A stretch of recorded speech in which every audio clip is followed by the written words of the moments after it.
and no a WhatsApp line 0244263902 0244263902 and also a WhatsApp video with me dia fa now the abrayen tentem yenko Tony Montana on here da branti e the abrayen and Champions League games e baso me Europe ene ebi ebebaso mgidi passe mo twa PSG omo ene are Man City game no mo twa say enanwumre ene other games ye be hwe den Tony my mra ho na fe me hwe to aboba no de ebre of course Kwame Miki ba betrase na afisem ni nyina ono so aboba no de abrayen mmakan ho na djuma no NCP donko na breaking news abedafo and so about betrase Montana the Tony Godfather. yes With that CP. say yeah Nyame adom na nso e. Nkopa adom so me ya pa Okay. all right Yɛhwɛ nsɛm a ɛkɔ ɛwɔ amonane yɛnhyɛ aseɛ ɛmfɛmfi Dortmund aso ɛyɛ Dortmund ɛnya sake ɛyɛ Nuri Sahin ɛno ada ɛna mo communicate ma coach ni sɛ mpɛmpɛn so na Dortmund ɛkɔ no ɛnya mo level ɛno no after ɔmo 2-1 defeat to Bologna ɛno ɔmo na ɛhyɛ first goal ma Bologna ɛbɛte hyɛ ɔmo ɛnɛ yia ɔmo de statement ababɔnten sɛ Nuri Sahin dwumadi no ɔmo agye ɛfiri ne nsɛm coach a ɔbɛtumi a replace edin ɛkyɛtɛ no Erik ten Hag ma United ɔmo former coach no ne din pa ɛna ɛdasoro yɛnkɔ Saudi Arabia Cristiano Ronaldo guso a trending ɛwɔ Saudi Arabia fiwei Ronaldo pɛsɛ ɔgye goal king no ɛwɔ Saudi ɔmo Pro League no na afei Asia ɔmo Champions League no ɔde ne club Al-Nassr ɛgye ɛno a league match ɛkɔɔ so Al-Nassr ɛkɔkye Al-Khalij ɛhyɛ by 3-1 Ronaldo ɛbɔ brace ɔhyɛ 2 goals ne goals no ɛna ɔhwɛ ɛwɔ Kessben so enti ne football career no ɛna 2 goals no ama Ronaldo areche 919 goals aka 81 goals na wareche 1000 goals na currently players ebobo no Ronaldo any player share more goals so far on the leading goal king no share 13 goals our Saudi on a Pro League no Mitrovic our 12 goals Karim Benzema and so share 11 goals na enra Ronaldo ni rate na onyaye no 9.1 over 10. Hey, Ronaldo when he age 39 years na obobo etimi enya 9.1 over 10 dia ene na the level no enso e was super enra match no and who goes and our hair our Kessben so until league log no Al-Nassr abeda third omo 11 points behind leaders Al Hilal omo a football club no yanko UEFA Champions League enra da our Portugal Benfica and then Barca match no and will be a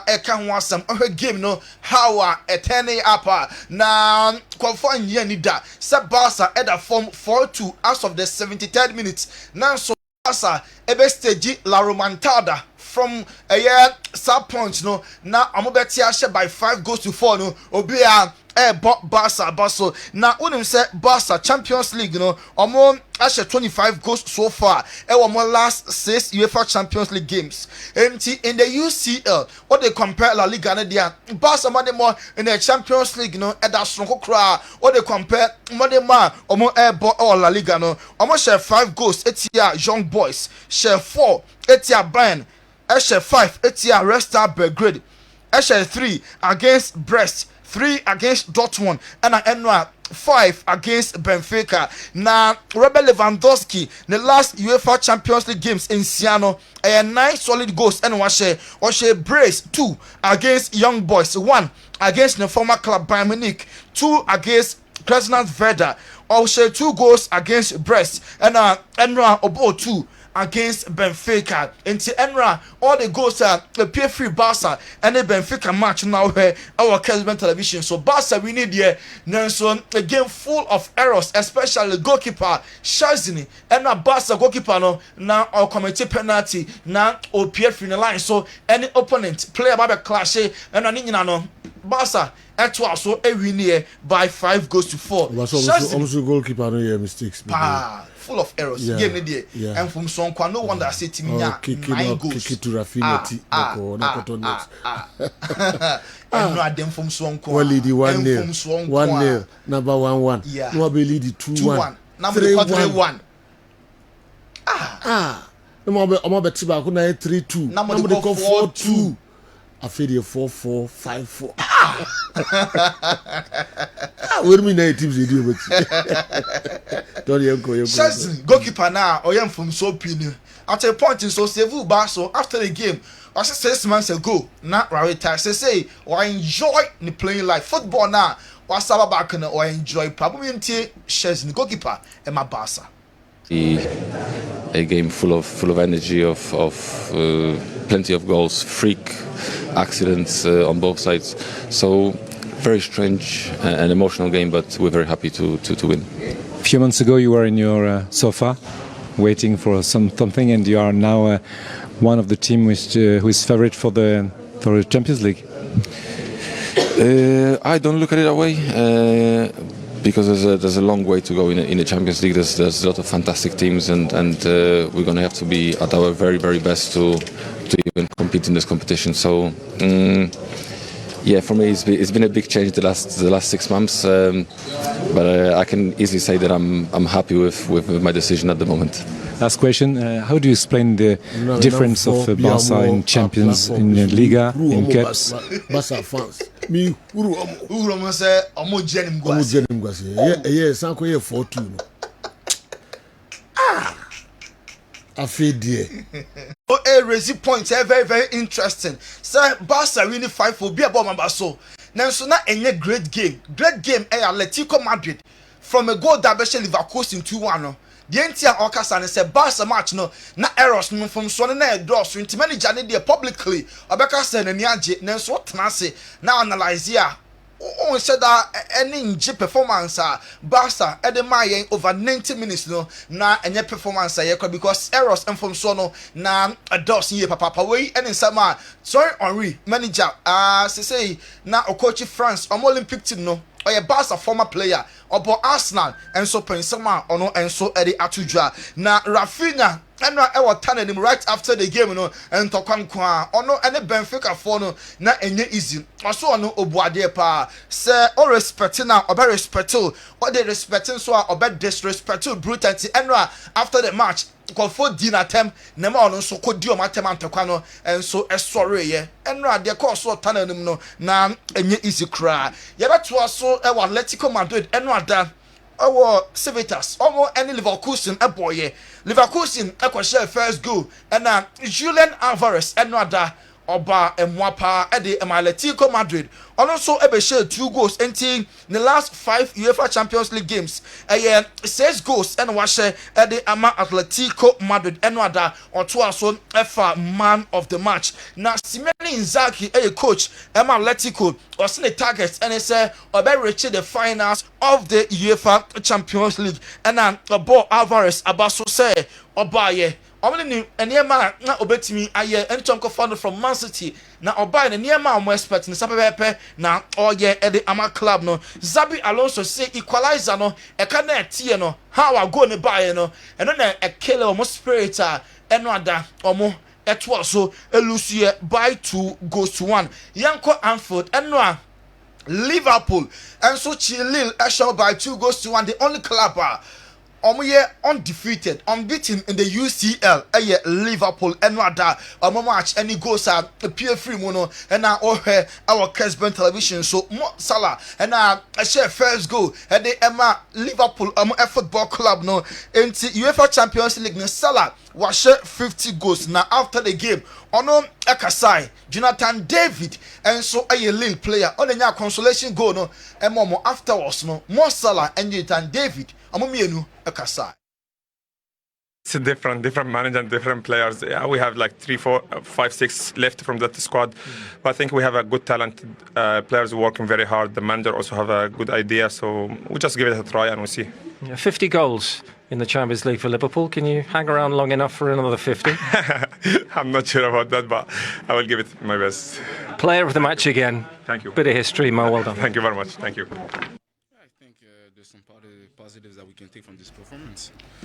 We 2 players, Mo Salah and Jonathan David Enra omomienu omo final mo sheet no so goal scorers no na o hwe mo our Kessben television so nti Mo Salah ahye 50 goals and then session bisa say Kobe stay na wahye mo ana o say onye so sure na so obe giving the best until say obe free Liverpool mo club no and so etimi akọ na another game e call so Bologna and Dortmund Emma Nuri Sahin walu so na Juma eno Dortmund e share first goal and ye second Gurasi na penalty and Dortmund e take lead no and Bologna e free chire e betete ka e share 2-1 Dan Indoyi Bologna player or se match we na omo pese omo win e de mo fans na ampani ampa e boa wo mo e ma sa win we enso etimi e ba so nti sa win we omo dedicate Edi ama Bologna omo supporters no Luis Ferguson Bologna captain or say omo very happy with the results and the performance omo exhibit another and games outdoor so Salzburg Bernabeu omo Real Madrid Beshia Kylian Mbappe ni Kobisa na say front three no Mbappe Vini and Rodrigo what bet me I make history and bet me ashe more goals and no say question we dey nkofo ebisapa na enyo mo na be yi ano omo de omadwuma ne say omeko park ne so no my omo best ama team no and so etimi awini na omo enjoy performance omo de ema omo football lovers no enti we response Mbappe de ma yen na Rodrigo Brazil no bo ema Madrid no once I can say Mo Salah the contract no onye extended enti obetime free Liverpool for pen replacement Rodrigo any player Liverpool enya ne pass and come replace Salah enka ebetimi abon papa afiwe UEFA Champions League no hwan na origin na opta the sa predictions no aba na kiremu a first Liverpool 22.22%, Inter Milan second 18.1%, Arsenal third 13.6%, Barca fourth 7%, Real Madrid fifth 6.5%. Enti after at the probability the obetimi agye for UEFA Champions League no ababetudwa yenko transfers kakra na wouldn't say Chelsea demanded 70 million pounds for Christopher Nkunku.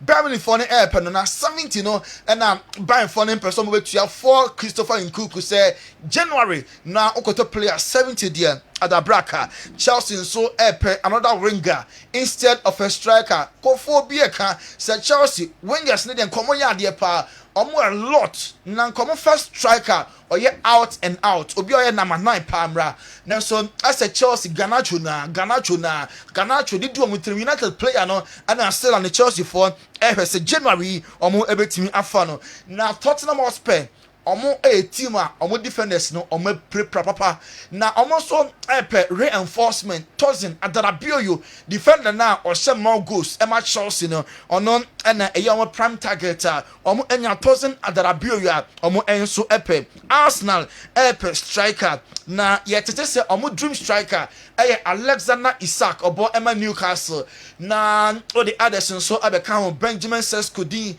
enso pm enne yetete Marcus Thuram only a striker Emma Inter Milan Thuram says Arsenal for so draw omo focus no omo enso the ho because as others no and here no monsa entimi anka no na enye striker nko omo pe omo midfielder Frankfurt omo midfielder Hugo Larsen another player Arsenal for enso pencil down so omo na omo enso Deco and Rashford agent Asia na Rashford person or free United number ball Emma Barca into Komatuchi no Deco and omon enso Asia face to face Lisbon na United Patrick Dorgu the fella now bought Emma Lechenon Man United offer 27 million euros plus bonuses. Now we hear somebody call name 27 million euros this can extra United first bid no the club Lecce rejected ye kwakuwie tennis and other awian extra time be kai sir Novak Djokovic with Carlos Alcaraz na enro na another quarter-final game about so Emma shorten Lorenzo Senogo 6-4 7-5 4-6 and then 7-6 na Janek Sena and Alex Dimunier and so ball na Emmanuel so Igor Swiatek 14 games obienwa what team nya baron o crazy the semi-finals of the Australian Open to why and a tournament to OJ Eddie Esnina. So Godfather Odaro man call for close on seven. Aha, and your day pim. Tony Montana de Comfort El Crusu and Semino Ebe Pim has said a Wakano Nafi Wako control room. Na wako control nyoma enso edi efrio Montana Tony and I train in Kano. Ye bedin komo kakra ye ne Dr. Edmonasa bedin komo kakra but ye basisia na fe yabaje train enkomo no. It's early days yet, but I think Mr. Kofi Adams' appointment as a sports minister designate is satisfactory but not the best for our game. In recent times, the sports ministry has suffered a lot from the hands of politicians, and I think it's about time we appoint people with a specialized interest and knowledge, okay, in sports, and not always politicians. It should be accorded the same relevance and attention like the Oman you cry recently, Papa Mahama, the president, all ye ministers, were Timmy the minister for defense, Abba. Senebeya, Ghana, in terms of your home buying bono, a be secure. Na nipa de aya de bia ya ka bibi say so bibi nya wo pa na ya yare o Dr. Omane Boama edin no Dr. Omane Boama yes so bibi nya wa na to say yare but na me so hu mo boy in such a way say na dom ne na hu mo bro no aso yen so say pe akwankyere ene eni da ho bibre ya ye de be kambra bo no ho no e betimi aboa ye ne ya ide ye ho afiri yare ho and you know, say, Sadi any bit to my bemoat, say, the stewardship a count. And on a balm of Gilead for your church, say, ye near ye dino. You will near your friend of protective fools. And no, a ye ento so dear, ye because vegetables, a ye in your bar, ye because a ye fruit, you will not ever, you will cease ever. Monday, Mr. Terry, seed nutrition. Of which me kasa efa pawpaw seed me kasa the huge anti-parasitic properties about runway ni tape woman because a capina a woman no etimi suppress woman obefa bibi te say watermelon seed ma bebre na omo ewo menstrual issues bebre other say ebe amenorrhea menorrhagia and I say you can say other ones are a keke absence of menses, eba bibri, and answer eba with cramps. Na sa anemana a cosono, yana a hormonal imbalances. And you know, man say, or body, man to be a normal say, I was a what tea no, and you know, creda. Say, bibi say, coswa, it means say, a hormonal imbalances be any or lifestyle be a well living and a decided neighbor. Enunti etiefo amu hwe ena mu tie mesro mo pa se ye ne aya ware ene aye ne aye wo ye ma memo a sebi omo enyandu omo menopausal stage uyo oba na se aka 1 week na wo menses aba bo modern say enuane bi o ho a obete so ana if possible a obe stay away from it especially kosia because kosia contain calcium. Obefa bibi to say milk loaded with calcium. Calcium my blood coagulation take place my moja eda. Ana importantly no mani bebre ho a omo pe enam oberi nam bebre obedi more protein foods. Basa my estrogen level no then cholesterol. Na the person ye say aka obe 1 week now menses aba. Enamo so say ye fish, say ye you can say meat, say ye day nama plant protein sources be to say bambara beans, maybe to say French beans, say ye salad, mushroom imremo no mama or spices be to say you can say cinnamon cinnamon was cinnamic aldehyde and a cinnamic acetate. What the yeti na no more boama moja ada a clot no banoma why you tea no crampo nanka the BOD no Mesha kram dia eda me tu bia no. Onam to no sami yare. And panto. Sena me didi ekire me no. Me ye ne sa no. Me kachre o niama me di me ni se ehu ye no. Ne bru agini nti ase so. Asa se manom no. Me da ho no na nda kakra fa me de ye pa. For some few hours no. Me who say I say me dan sio bi mu. Nti me ka say ni ama mixi wo me bottle ni mo no. Eno na na ehwie gu no. Not no way no. Eye moja. Moja ni tuntum. I was really surprised. Na me dem I want me ho. Me ko hwe me na ho no na me na ho nyina na me sorry na me say hey. Me yam shi me ye me see na wen so free ni fa. But when I'm dreaming, I was looking very strong and healthy. It's sorry, and I'm prepare me home, and I'm Mrs. Sam, and I'm friend me auntie. I'm catching so, Auntie Deborah. I don't know the man, no, send a baby now, not you. You see a 22 body now. It's a sign out one no, and one no, and one no, the pain and some baby, man, say she. Me no catch say, you know, me friend no MPN everywhere you go. No sign. Me man, me business for you na ya chiatum. Wow. Yeah, me man, no see or down to me that na kuma bo. And I'm sure me man no be na my sound friend panu. No tobi woni ho. Me man ya dance yo di man no see na me sorry ye no. Me koto jenya ya me ya no. You know, confirmation for and then Chebes, a moment Chumuda, Namon Sanson check my pum day. Oba Asia, Bio Jim Bellingham, if you were Kessben FM premises, I will say, Mr. Martin, and then Blue, and then my brothers in Payfully in our Ewo. A crown so Oko Asida Towesa, a bit Ewo. The best show will say, will be a bit free, or baby Anum, the bed director. Accra, your West Legon, Nambo Chnamo, Accra, Takra Denso, your Anaji, yet to another choice Martin, more friend number, and Takra the sister Milio, or Bemamonsa Academy, and the commerce so the carbon, Yene. A hotel and next any opposite numbers no 0539 86 38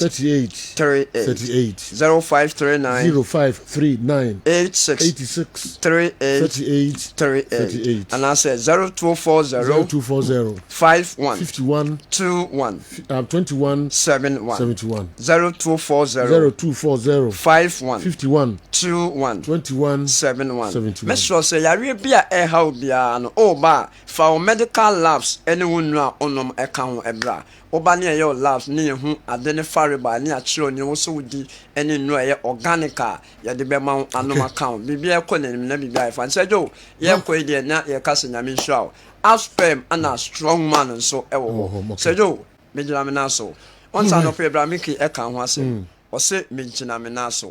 One wifi, many wifi channel, wifi quite the other day. Minchina menaso. Yes. Okay. Okay, that's it. Na my friend numbers no. Afi nyakopon ya duma ifiada no mo twipe pa na ehase e wo kajetia Dubai. Mega health screen na be koso ho no wo de bra na nyakopon be fa saade no so sa adwuma no so na the how bia so we ye free ho de ama kajetia Dubai ai so fa ho na department any the only position I was here the expert and the core. I disagree with you. And any pan what's our background? You know. That is why I use the word expert. And Kuan core. You know, what's our searching me? I disagree. Say, yeah, can't sports. I am for be any knowledge in sports. Go technical at all. I disagree. You know, that is number one. My number two, a dear Bema has of fun. I could cast a quarter to me and need to know most at beer. Because you know I mean Tibida. Say has of folk a fun on your fun ketwa or be our part of the setup for a very long time. Now cast a quarter to me and nearly go ya. Now money African you know money team on money. Yeah. I'm thinking aloud. What to push? Who the class has Mr. Masola Sabri. Masola Sabri. Yes. Osese kotoko anyi sa league ya. African community momasa. African na omo na asapa. Okay, the Gruntia. No, he said the team more experience, more quality. Okay. And they concluded that more quality will be in the Ghana Premier League. Okay. So, all right. But they said Jones, Kobe Jones, as well as say Kotoko, it take your chances and come show me 3 and 4. Yeah. Oh, Bayara. Yeah, he said that. Na Tima ne kuta Kotoko. You be the house the back. Yes. I see. Yeah. It comes all to okay. All right. Once I made my position in the Ghana Premier League in change from day one. Me a foreign about. Okay. And not my person. For the foreign front, obviously, it's going to be the Champions League. Barcelona, Liverpool, and then games at Barcelona, and then game of course was Civitas. Okay. PSG, Manchester City today, and then team FN Real Madrid versus Salzburg. And I know Barcelona. These are the areas I may say may discuss. Postcode the end time Bema. Then na me de manual tumbi. Waka players also a pam free Manchester United. 8 players. Oja bi wom. Eno na yem nwanwa. Nkrofo bi wom a oja omo minti ate se oja omo. Nti say time Bema. I would love to discuss some issues now from Manchester United and then the transfer and so 1 or 2 stories Bema. Then na ma say me de manual ebetum. Okay. Yamin called Dr. Franco Naro. Dr. Franco Usu Ansa. Obitiana ni yem Jim. Opaki. Shout out to Opaki. Yes. Opaki Collections. Usufi ni KNUST. Ni baby ayo adwuma nyina ben pa. Naro the way to buy free West School ni wa ba. Nanka wako class. Nanka wako. Aba nanka Opaki ye professor. Ufi ni ben KNUST pa. What do you mean? Because I was in a back of wiggy.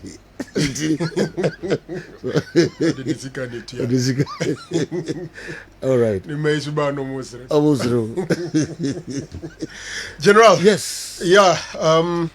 It's an interesting discussion, also, especially with respect to the kind of appointments His Excellency John Dramani Mahama Adeba na yendi enoyana special attention is given to the Sports and Recreation Ministry.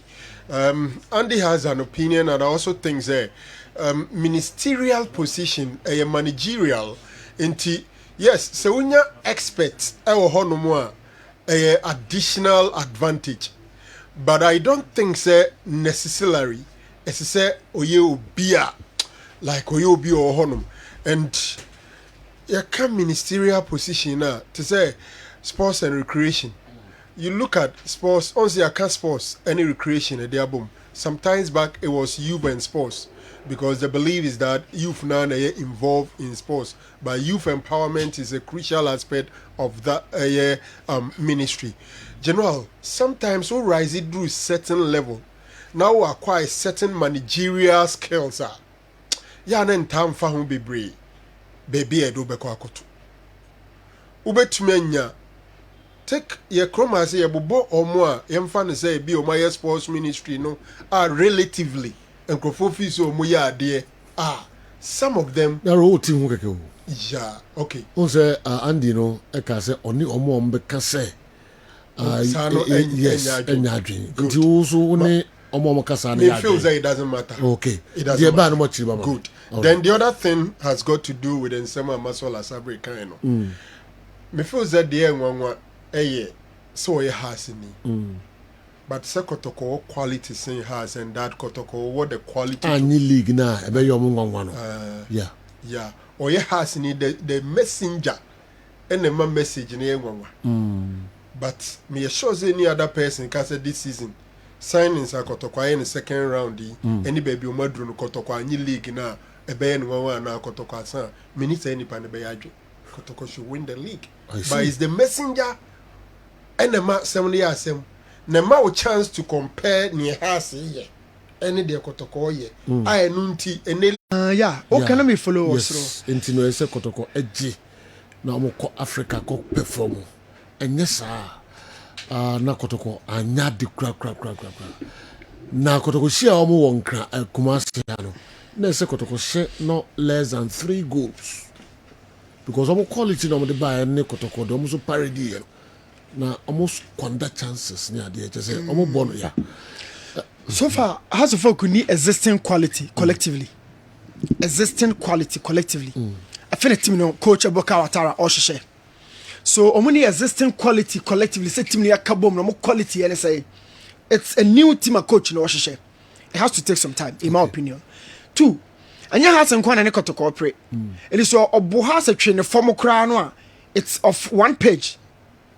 The other teams, 16 or say 16.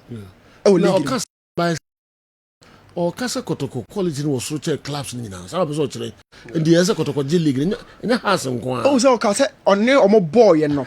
That was the basis of the argument. On no or more boy, and no. Minister after half game. Quality they could tell mono. Yeah. The by extension of so just a blue club. Yeah, so that's so Casa has Kotoko and Tope Hasa. And the Nanko, he's only doing comparison between Kotoko and us. Okay. But all the 18 teams, he thinks that Kotoko should win it. Yeah. So meaning for him, Kotoko has better materials than all the other teams. A very unfair statement to the squad and to the coach. Okay. Very, very unfair statement to the squad. To squad, baby. Kotoko squad, no. So, because more quality. Yeah. There's some to league. Yeah. Unfair. Or top pressure, they are my boys. They will implode in the final. Comments never come with him. They can't match up the pressure. Never ban. On be implode. Inspire no. The one goal project now at some point pressure le call team no swama one goal no be fade off. If Sabibi serve as inspiration there. Mo shaba ko mo should be count then a TC from so 0 coach. Into you want me can tell players before a game say team we mbe show mo. More hoden che mbe show mo. You can individual quality. We yeah they show we are more far better than you. Won't call them go win the game, mommy. Okasa, are you unfair to the players? No, you can't. Coach, you can. Coach, you can. Yeah. Do Okasa, are you unfair to the team? Sir, are you unfair to the players? Our dressing room on command players, BD. Yes. Be able to catch them, be able to be more when you're confident. Yes. Our team now on any bonus. Some body can say, or say has African I can be a Kobe, Mummy and Konya, so I'm family. I didn't see it. I didn't see it. I know there's no name saying the quality. No name. Also, I wanted somebody to correct my statement. No name of boys. No more holding the name. Also, Africa, no, Coach, it's Mika actually the boys. Yes. Or they inspire. Coach, it's Mika. But for instance, on Apenkra, Chairman Alexander Manu, Chairman Ben Seche. Chama Fosuare. Sanko Fuyo in sorry call radio. Kotoko place in the Monjo be a place in the Monjo be a. I am saying, say, oh, my place in the pressure. It is different from coaching the opponent to be a more pressure now. When says we are unfair to them. Sometimes coach to me cast a place. No, but different in media. Coach. Ah, well, yeah. Young Comra. No, but the point me can say if a House of Folk fan or somebody make me actually different. But I to company for about 5. Now the pressure about say boys in the there. In my opinion, I am saying say boys don't be implode. Na league na ye boy fee Kotoko signings. A bit me aye be pa. But say Joe, we should also consider the performance of other clubs. Okasa wo to fie wo hwehwe wafuo. Na wan twe kwan hwe ba bi obi ya. You be over boys na ba so kwa. All right. There's only no enyadwe.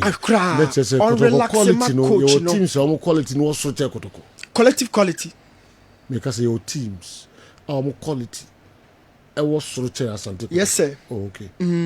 Okay, teams like Gold Stars this season all collective quality. Okay. Nations this season all collective quality. Okay. Yes. Okay. All right. Young come right now. Yemeshe Andy, are they? All the questions in there, no questions, no. Harmless questions. That's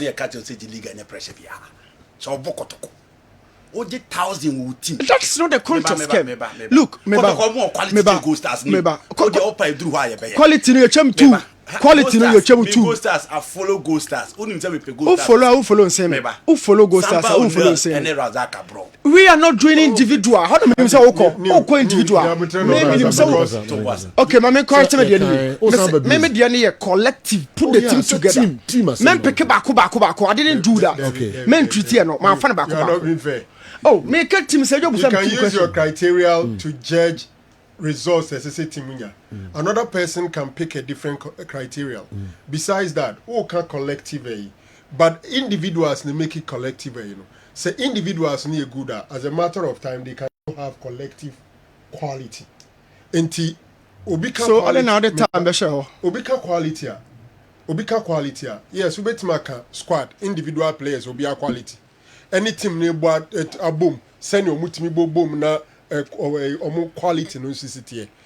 Me assure say currently no common o person o depending on only collective quality. But what say because you busa me say team the moment you are talking squad about club by no best players yes individual qualities are major I was a bit time pa na can never pon be 2 and 3 because some okay nipa no can 7 no yentie the oka pote yene na din komo no pay Maxwell Asabre yenhwe de ode 2 yanim e fa asem nyina we yentie Maxwell Asabre man fakoto pa G League we this year se ko to dim man fakoto pa G League we this year fakoto ni team wa papa wo Africa ha se players are koto assemble now omu ye mega omu nyina wa experience omu nyina nim league ni bon omu bobida na omu nyina so eye mfan say top notch players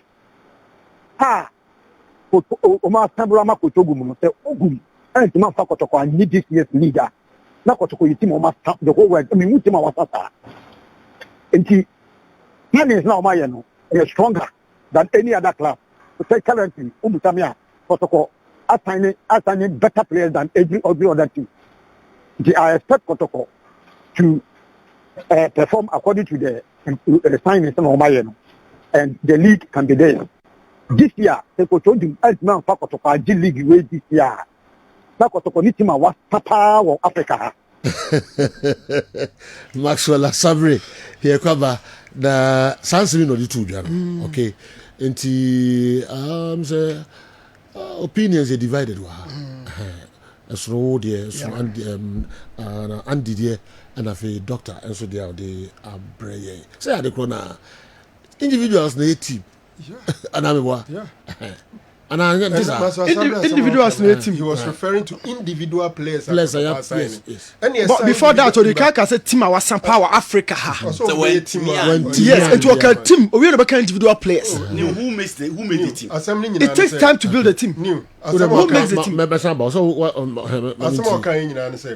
Top individual quality players. A coach na said they say obeka oma boom no dia man results. It's a coach na ntumi anka oma mom enye good team. Amfa makotoko results are more in the league now. Nakoto pasa.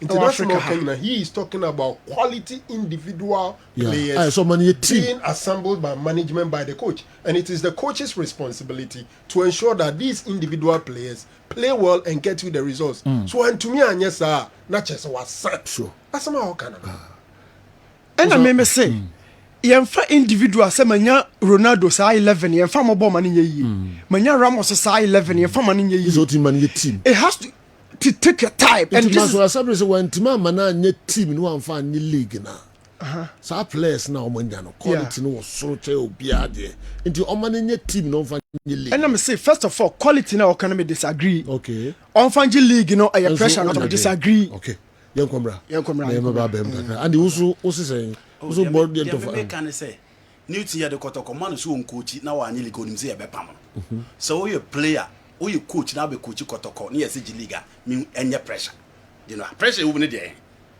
say we coach ma Kotoko na yesi liga pressure we ne dey o say quality no individual quality no mo ni teams ana Ghana Premier coach performance what how many man so Gold Stars are put to team together. Because performance already how many man so Gold Stars. Local players. When I'm say team, you see we have to take time. And I'm saying coach performance what did how many months. Some league no so on better. and a team yeah, so yeah. What's the goal stars and coach performance what how many months what put him how many months already what put team. What about players no main architect no I disagree with Newton so I catch him the players inequality me can so many quality Goal stars or qualities. All right. Me say collective quality. Don't change it. Any jargons, any jargons. Since any jargons, come on, your football. I tell them any jargons. Any funny jargons. Build a jargons here. Any terms. Collective quality terms. Any terms. Ghana Premier League say she's your team for 4 or 5 seasons. One of the ones at a time. Just 1 year, put team together, win it, and that's all. Coach Promotional in the first season, so I'm going to put it 3 years together. Made the one just say. Okay. Just a half season. The base of that team was existing. Example. Yes, but and yet simple. So put it two together with this. Yeah. Some Obo Duba has to folk one new general Obetua from Costa Papich. He won the Ghana Premier League. Now Costa Papich a press conference. I said team no kura jin in some who they on yet. He won the Ghana Premier League for House of Football. Prosperity Oba the first season, how many months or league? It's general. Big team, nobody will give you time.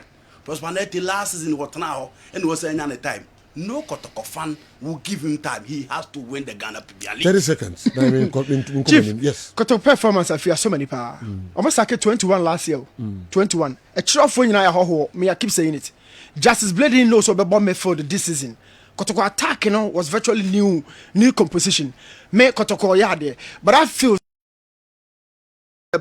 the fan base in everybody so Kotoko G League me so many pa.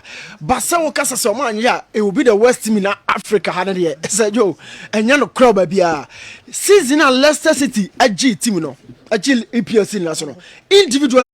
I may not know what the plans of the other clubs are now. I may not know. Ebia they might bring individual players by mentioning, but the quality of the team no.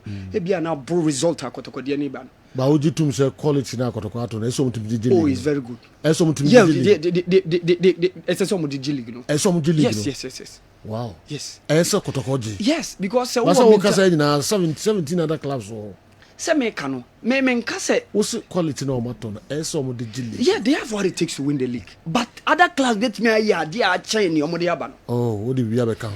All right, yanko yanim yakwaba hey Champions League oh enra de ene de the Benfica yeah almost disappointing nipa bebrebe Benfica aden no money pa be di mochi na idi awe ho last minute naro ukodi a chef Benfica umo Portugal credit wo fi hada enra na omo wo support papa umo Portugal jinda ukodi Benfica mi team no da Benfica do me enra no pa de see yeah come on here but any other games papa. It's Champions League team na. Me pato, me Benfica. Oh, Madrid kakra. Me Benfica. Benfica no ye tawo chize ina. Na me job no more platform bi so. Oh, I have 4-2 no jai. Me nko na me tro sa. Yeah. No anu ni mana out. But referee no anyade. Oh, referee go baby. Rafinha go no a penalty against Barcelona. Go baby. The goalkeeper bobo ni si. Maybe say ansana Rafinha. Okay. Maybe e benye Yombra. Uviso e otan say. Yeah, Frekala, this is Frekala. 11 abono. E bia benye video. Ye kwa ba na behwe enesu games so. PSG in Man City for every sa game no and so pa. Na Ghana Football Association Eddie Nsembia Tuja Eddie Afa coach Samuel Bodu and so on charge no.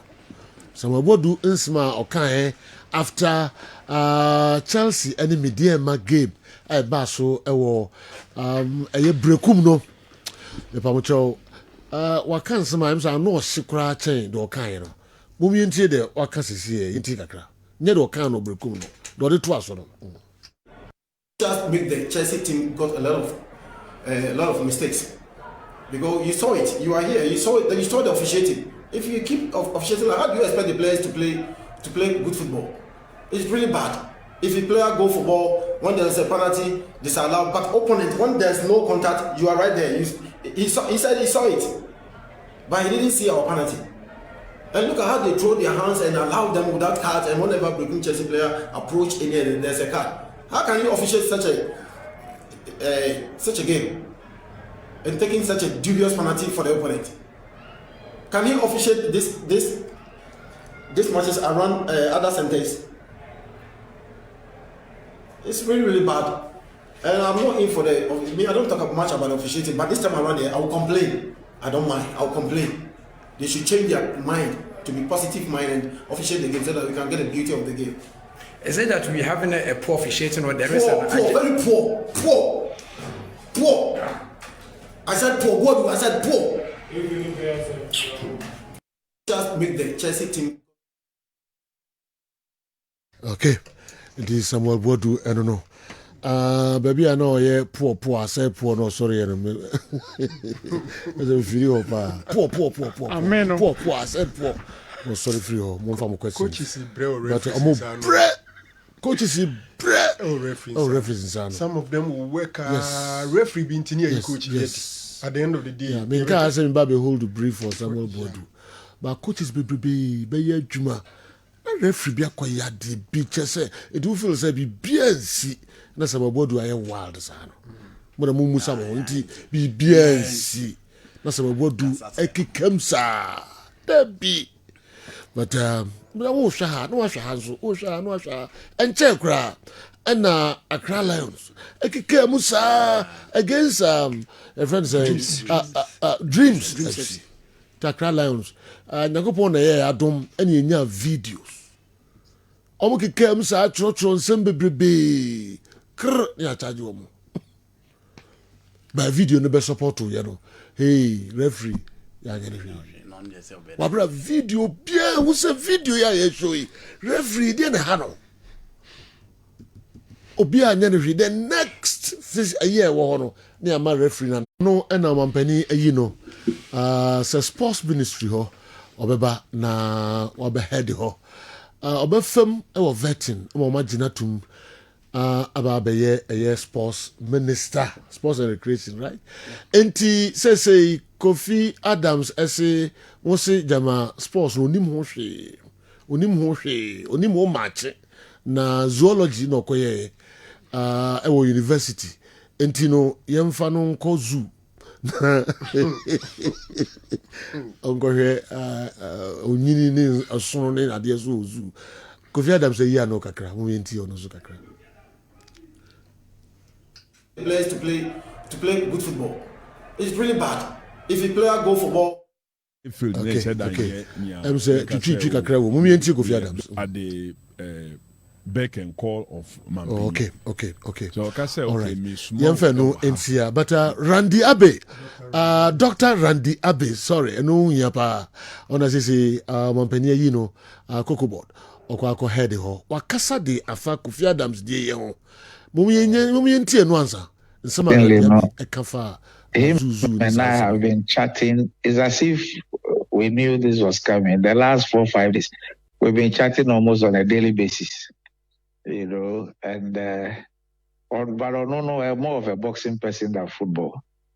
You know, but I think that Kofi is extremely experienced.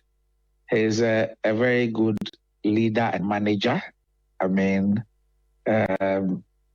he's very fair, but very, very firm. I have no doubt in my mind, say he will go into the office with a very open mind.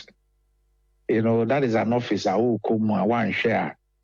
The Alberti from Microfono. Now you can be so prejudiced. Say be a time I'll be realizing on that be a lot of terrible mistakes. But I know that he's somebody who will go with a very open mind. And for Kofi, I think that is about delivering, it's about bringing success. And of course, I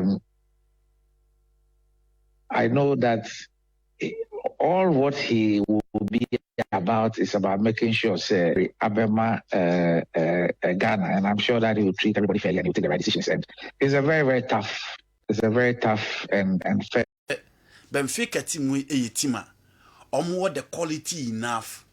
Omo betimi stand the might of FC Barcelona. Not an exceptional Barcelona side because in the last few games, Neman Koyi is second no City in the city no. But you know, and no a share game na Benfica announced so more presence and more being with me ready for the battle. Now just 2 minutes, and I said you, omo first goal. And the chair said they are ready. Omunya first goal. And Chena Robert Lewandowski. And so Timmy Kote Kano, Emma game near 1-1 game on. And that is where you saw Benfica say the individuals within the setup no make sure say Omubeyi Barcelona players now mo hard in every now metimi that perfect role at their ball game no because on the other side Barca was so attacking and they were not looking at how they will close the spaces ebe pushy the attackers of Benfica then out into almost taking advantage of the loopholes within the back line into share the likes of Carreras and Obitis Antonio Silva, Otamendi and then Thomas Arojo the back line no and then Fiorentino Luis yesterday actually said players are no more Benfica na be brave kojano but he still have the quality so big teams were Europe or me pushing for him and no any Pedri it was so delight to watch and she says in any the Barcelona backline no Kubasi kwa mufa so kokabo ma omu etimi ekonya that goal no nti no amehwe game na sema na make say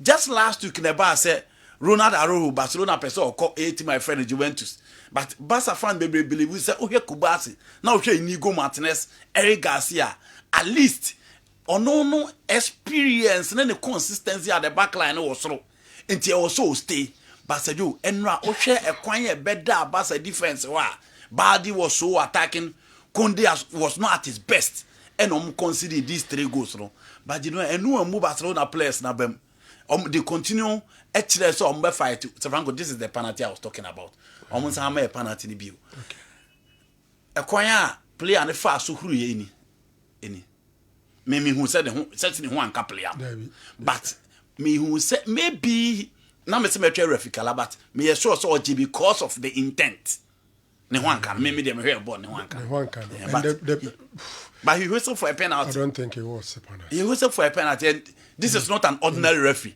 This is Daniel Michele, you know, or a top referee in Europe. Champions League semi-finals. There was no contest. Yes. And his intention was to come for the ball. Yes. And our Uncle Shekra was at spot on. You know, game on. Barca decided so more back. A quiet for to know being in say game 9 until Antolili ebe ball no. Emma Rafinha pin ball no to at Rafinha did the baby. The who answer ball na ba a ball no so had a crochet 4-3. Then Barca decided to cruise and I wonder who Pedri ye.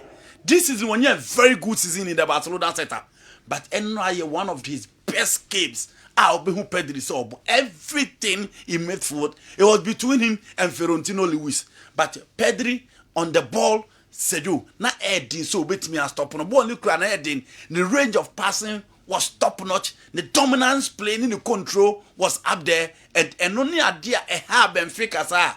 On one moment young Connie Juan said you game no be here 4-4 Shakona na Barcelona boy na hwe baby Eric Garcia ebe pin ball no eche and Barca de Frankie Dion buy to add experience to the game and said you edu baby na Benfica for attack na don mu ya Barcelona TSC o machi and you give it to Rafinha for the last goal. Shakon of us to take you on because so share the back line of Benfica and your back line mu nyina experience. Otamendi said you baby Otamendi abobo led you to the level of winning the World Cup. So what was Antonio Silva? He's one of the consistent players in the Portuguese league and one of the sought after centre backs in Europe. You know, this is the final ball. And look at the timing of Rafinha. Come fast you defend any frame and look at how he plays the ball. And in big games this season for Barcelona, Rafinha had been decisive. And why he is one of the best players in the game today in Europe. Enti a proper comeback for Barcelona. You who say biache. Barcelona once again showed character in that game. It was Civitas. It was similar. By Ofoli Bakusin area man you know moko to atena edikan. Atletico Madrid the usual thing. Obi ebo Diego Simeone echi ombetimi aye bibi. Then Julian Alvarez ekoteka no ede ma omo e ma game no eye 1-1 omo bo game na in the last minute ena Jonathan Tah first goal na Atletico Madrid take no Jonathan Tah anya de with his experience you expect him say nko obeye bibi ache de oye no but Genoa ne mode bo anso ani ena ATM e de koteka no and the second goal Sasha Julian Alvarez bio baby a oje ball no a queen of fast who defenders nentem and a queen of fast so the ball to at them on a very poor start. This is the first goal share around your friend Jonathan Tah mistake said you Okoye Emma Julian Alvarez at the take. Alvarez had a poor start with ATM, but you know for the second half of the season, you know, or Trese or only sort of two guys I know more expecting a lot from them, but he's now keeping the pace and hoping say on the beat. This is the second goal. Look at Julian Alvarez, you know, last minute and Okunya go no Edema Atletico Madrid. For Liverpool, you know, they beat me they are the best team in the world. Almost first domestic league, you know. In the Champions League, they still remain undefeated. And it was Mo Salah, Harvey Elliott. And they beat me for those players, no. Makase Salah kwa, they should give opportunity to that boy called Harvey Elliott. Very good player. Salah say in terms of goal scoring, you know, a bad thing.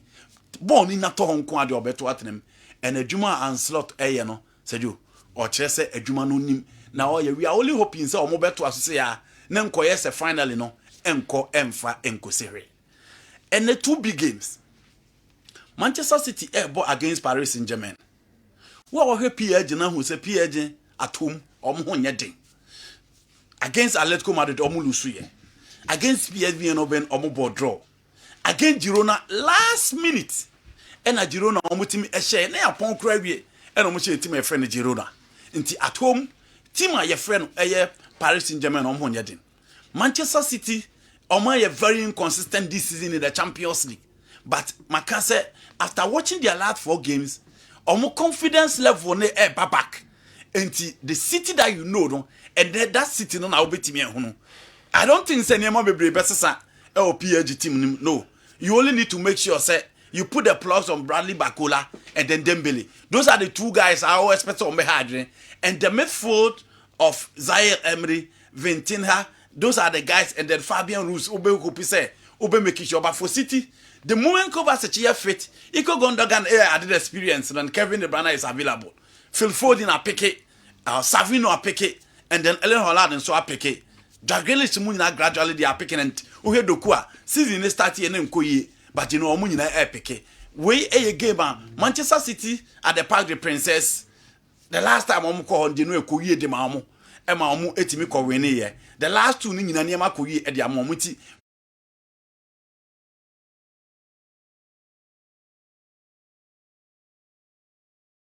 So first round no buano in a nutshell statistically. Dan come on you be do about no super. Okay.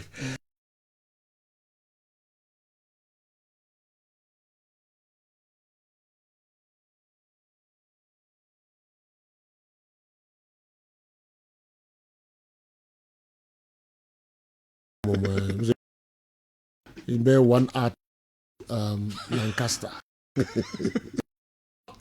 General, yes.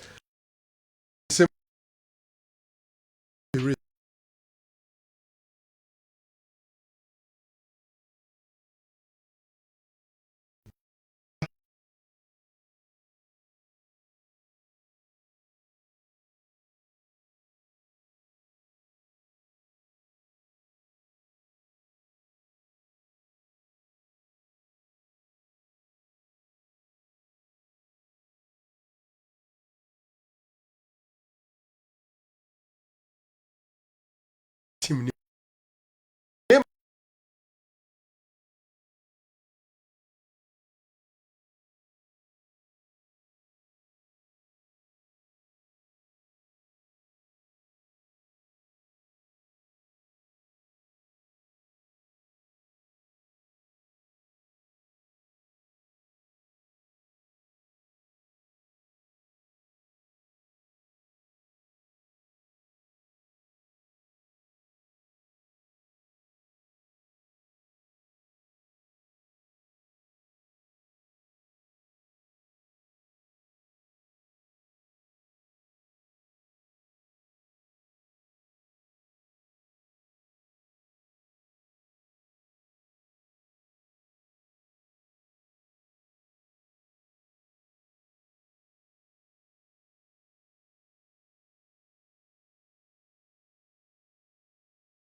family and his friends.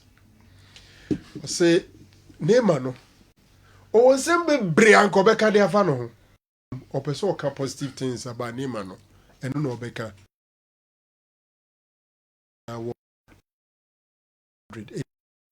I think it was a very good response. And for me, I think Neymar's response was just unnecessary. Egos and God was some of these things to themselves. General, we are more. Kyle Walker, captain of Man City. Ye both is in every game with be. And you better say Pep Guardiola say Walker say opese owie na dwuma City. Ampa January mu Kyle Walker is heading towards Tina Ketuya so say kwa akobodi ama Italy. Nyesa kwa ya dachi senti ya Kyle Walker free Man City na misusu se German tokwa bia BSc na they are managing it because enye real enye common say an English captain Man City be obo week in chain be decide say prekope ko Italy na ketu ya na kwa Kyle Walker eko AC Milan see the door for Marcus Rashford to AC Milan because Italy football mremuno Italian clubs untumen sign 2 players in one season for nim de nti omude sa say we one season na so be ko England na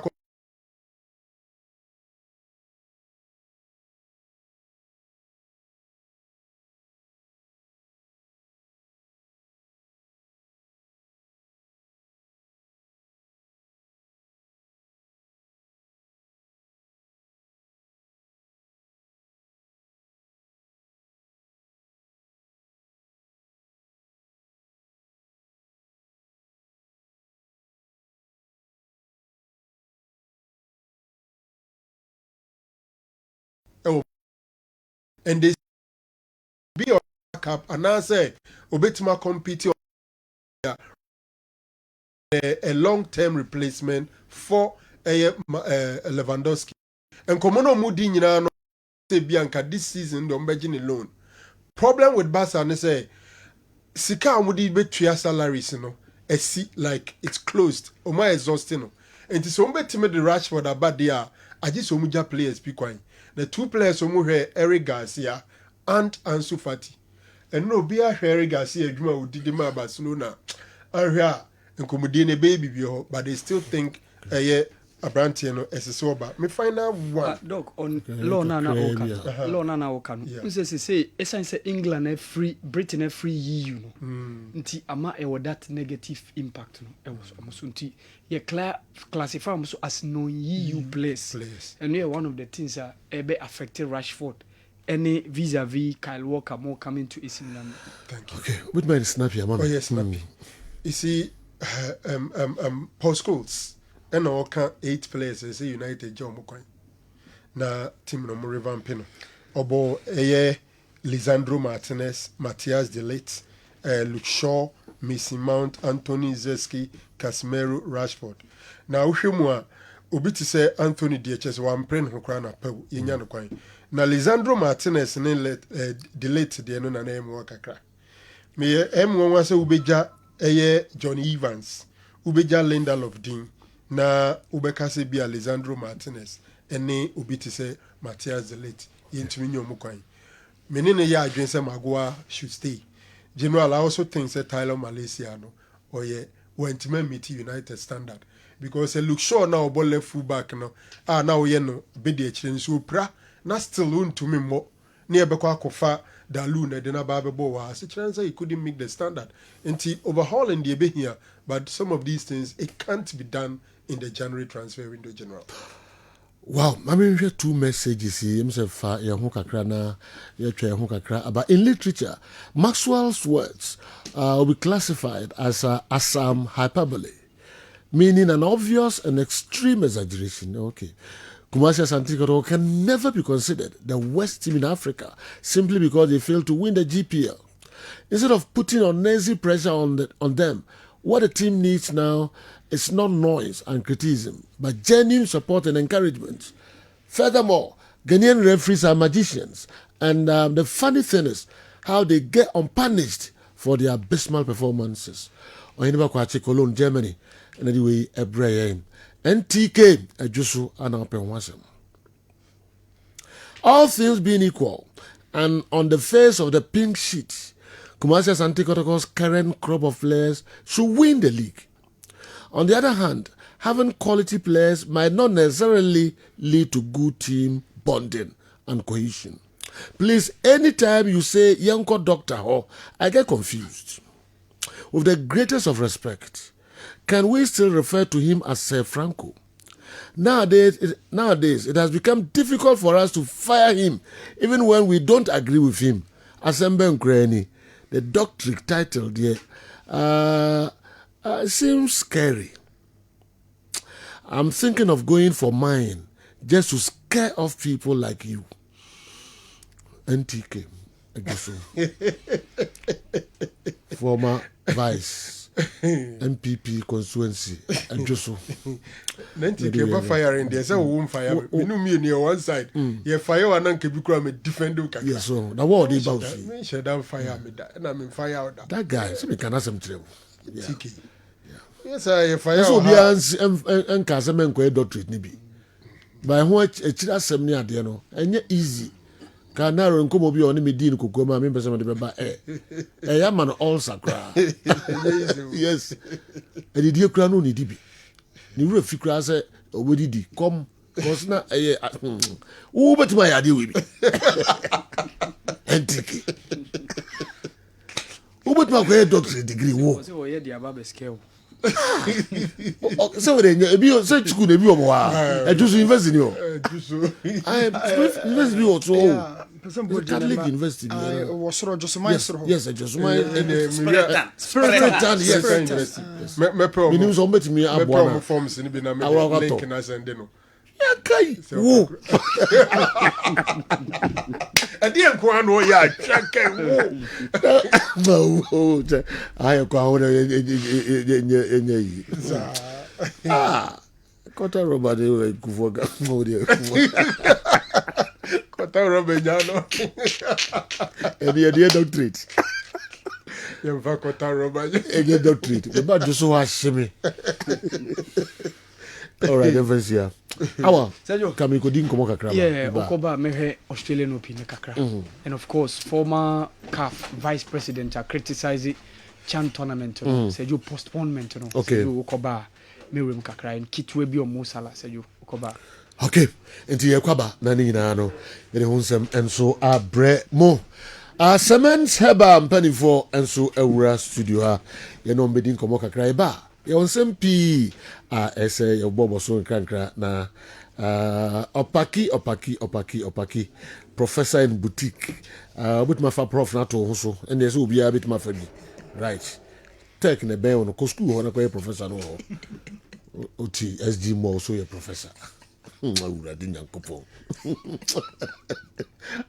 seba na ba fam enti kakra na ukotodwemo ye oya de kan say rheumatism and arthritis no bra na yentimi emboa e bia wo de no to asotwetwen ona yo titiriti won say yo titiriti de kan sciatica and say peripheral neuropathy no ese ni nyina so ba na yetimi aboa na sane mani nyina to atwa e bia wo de na stroke e na aka wato dem se wankasa onipa bi obi bia onim na na se wankasa na hwa me wutie mi ya stroke aka wato dem no won so bra na e ba sa no mpemu ne problems ma boso nyina ne stroke no a eno wo ba enya aduro nko a ye ma waduro no ye be san so a che wadua ne die ne nkomo ehun komodie nyina ne asan so ayade bia fra no massage therapy physiotherapy reflexology and chiropractic therapy sane ma boso ne bia de onima ye physio nko ana se massage semens kwa na oba ye reflex zoology ho ye chiropractic therapy ho sane mani nyina ho a eno ye ka ho ma yaresa no e contentem enkanka stroke ni nompe ni wachi ka se ne mam to asetwetwe mo no sisia na hoden ene ahonto eden aba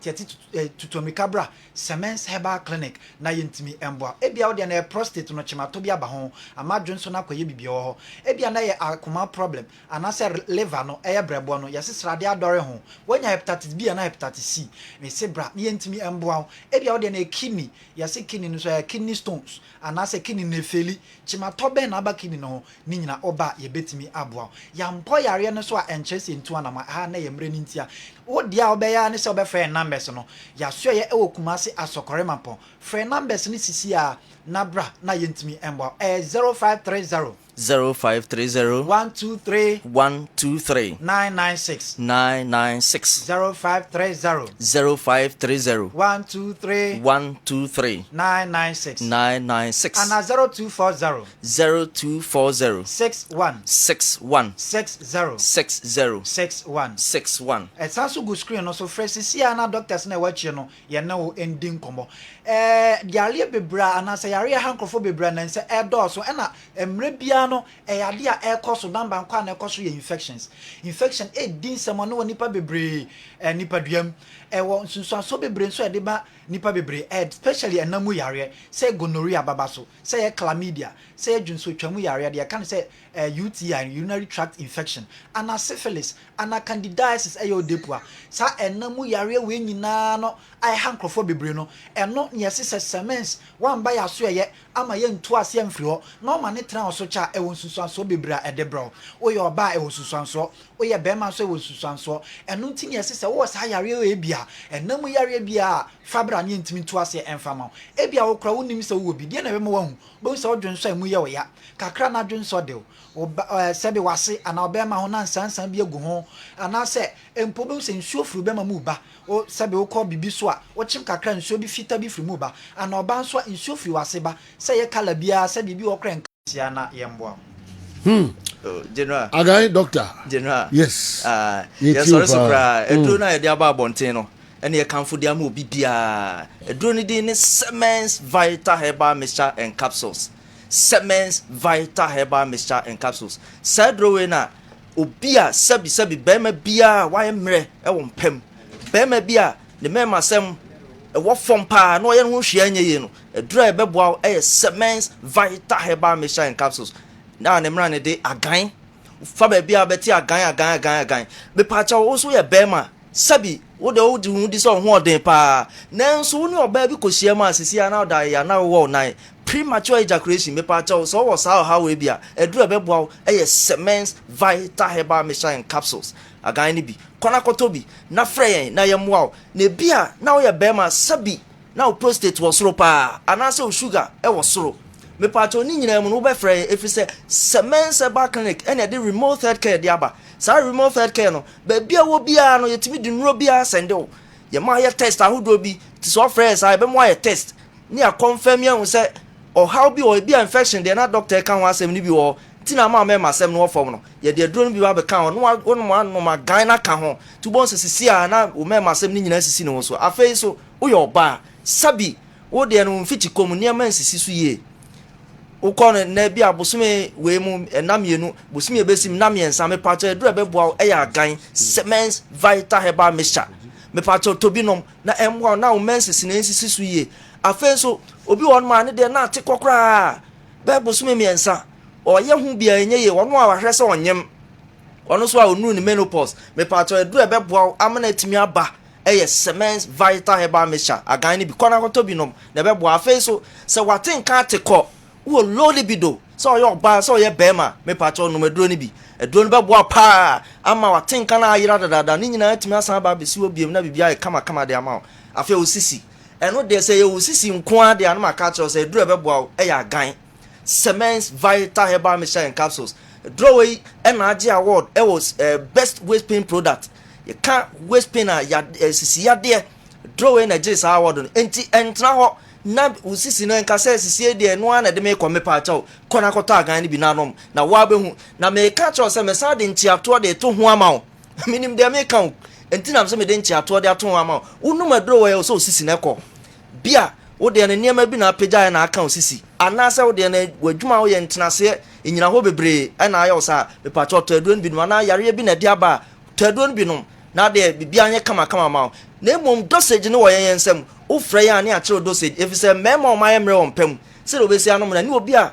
ne sisi ya ne ya ne nom ne nya pentu frɛ ya ne a kyerɛ se do besi anom na bibia ye kama de ama wo afei so store a wobenya bia to wo mu no wo frɛ ya ye be kyerɛ wo de ben wo bia wo pedodo nso atu a wo frɛ ya numbers na ne ya boa na wo nso atumi atu bi e de agu store maton afei so me ka sɛ wo de ha pa na ye sciatica wo to ase na twetwe wo me pa to edura be boa ayi sa ya wo ni nyina fi wa kwa ma nyina agan cement vital eba me shen capsules afei ukoja na hu moja wo mu a hemorrhoids na tie ni ye me pato moja na say ko a say gon pa kokko a eno na ye hemorrhoids na ye koko no me pato say bia na de na ye tuntum kakra na ye brownish e bia na hepatitis B ana say bia de na typhoid go ana say ulcer eno anya intestinal perforation enti na hu sa moja no eno wo frɛ ya ye bɛboa wo say de aka say remove third care no ne mom na ye gon de a to agan ni binom ebe masa moja ni nyina atwa na bibia e kama de ama ni nyina nso obefa ye number no 0240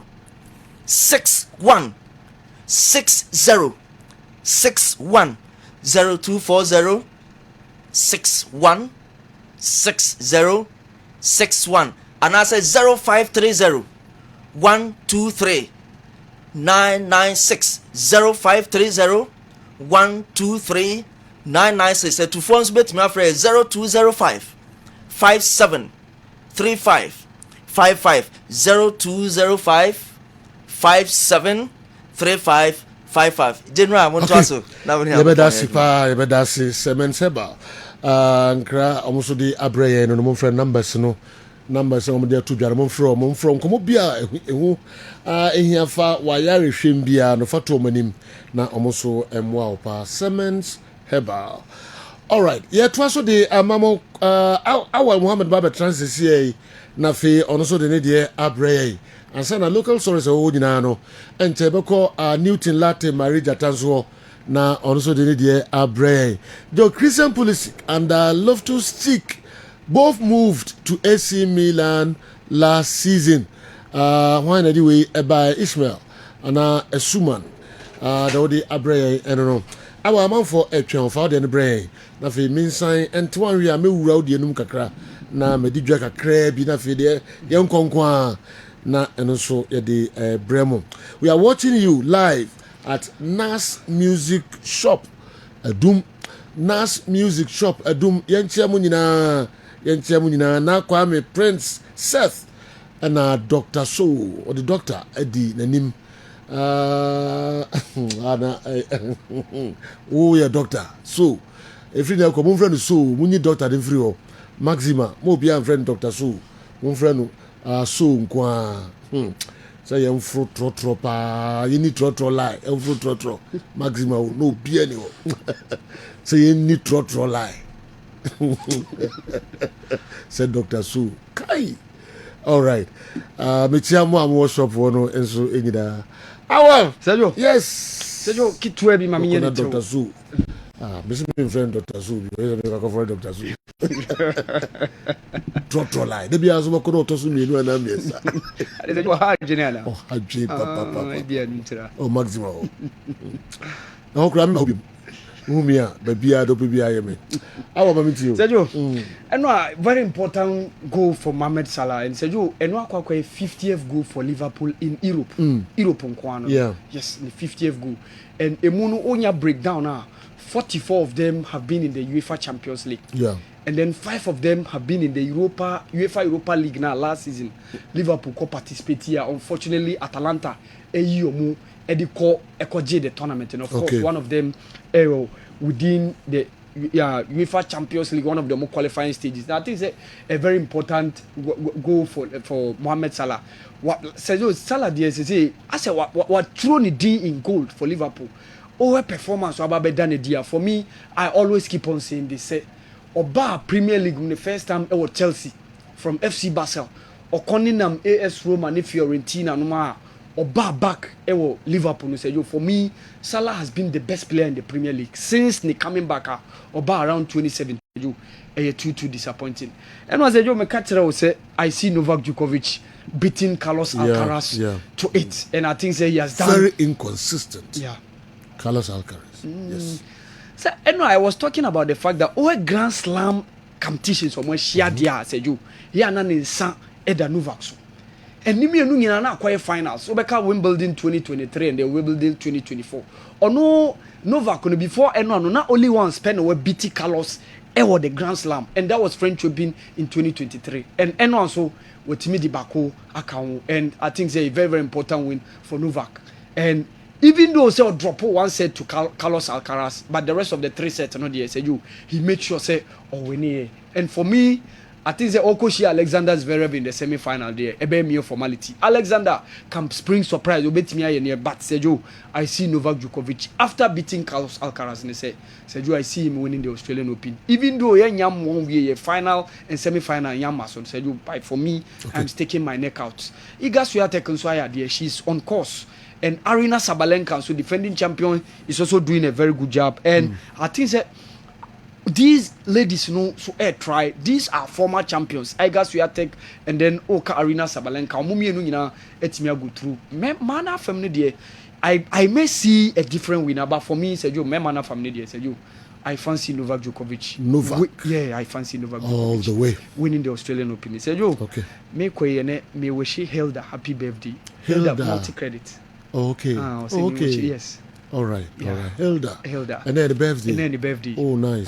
No more funny picture, Amba. Oh, and Hilda. Oh, yes. Hey, Hilda, I don't know. Yo. Okay. Vinyas in Viaka. Now, me wish you a happy birthday. Hilda. Na me fan fi bring kan fi ho. Na o ma nko anim saa. Okay? Enchekura me nim say with my baba be a governor of the Bank of Ghana. Happy birthday, Hilda. All right, so Sergio. Okay. Joe, you are my mentor. I like you so much, and I want to be your friend, but I'm very scared of you because of the way you handle your friends on your TV and radio programs. Shandy Foska, with the every Saks Pharmacy, Swami Branch. Shandy, money near a dear enye. Yes. So bet me a best, what do you mean? Yes. And as a man attacking me first. Unprovoked. Yes. But maybe I don't want to attack me. NTK, okay, any others, that could see. Me so no ha na mo se bia me attack amanfo ne ade but da kusi nyawa se ono no attack o ya me so me nya no ha ono manfo hu me de no hu o ya me so mate na me come baby di ana part wa kato for video to all right mami ni nkomo kakra me ne comfort enso be di nkomo kakra piwak I'm gonna do 3p garlic mixture and so aba edwaso.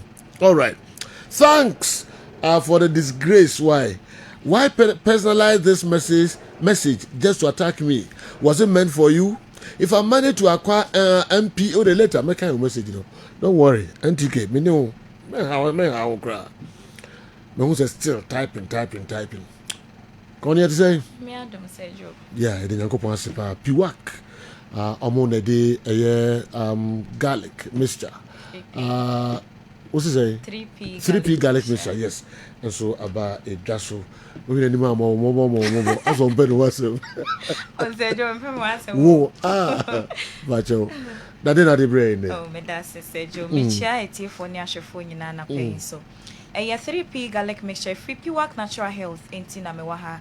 Garlic crojin ye dia edo yem fankenja yem fenso mfremo enu ntimo ahoden no ejina ne naso ye pa na eye ntinim akomam na mojamu adwuma eboa na san boost immune system no so e dia ma enu nti wa wayemre e wo fie weda ye se bia na wontinim twetwen awate agu so wontimi empie mesra pe 3p garlic mixture bi na nonom na emwa ensan morant ninim na enyi fin nkeka wa bi bia esisi moja nim se de be ya moja free sanidie no ebekoso wano ewo woni paduanim na enne ye hye diabetes ay kan se esicho yade ha adwene pi atiate se mesraw enka se no na ede wu ko owum edro abase ebebo edro ne 3p garlic mixture ansa na no me the doctor number tuja ebi a wo hwe me wutie me wo fi opesa wankasa Fred doctor na one no etwetwe nkomo fa wo yade bi ho waye krado se obetie wo eno nti Fred doctor e wo 0248 de kroyenti ye chobi nsa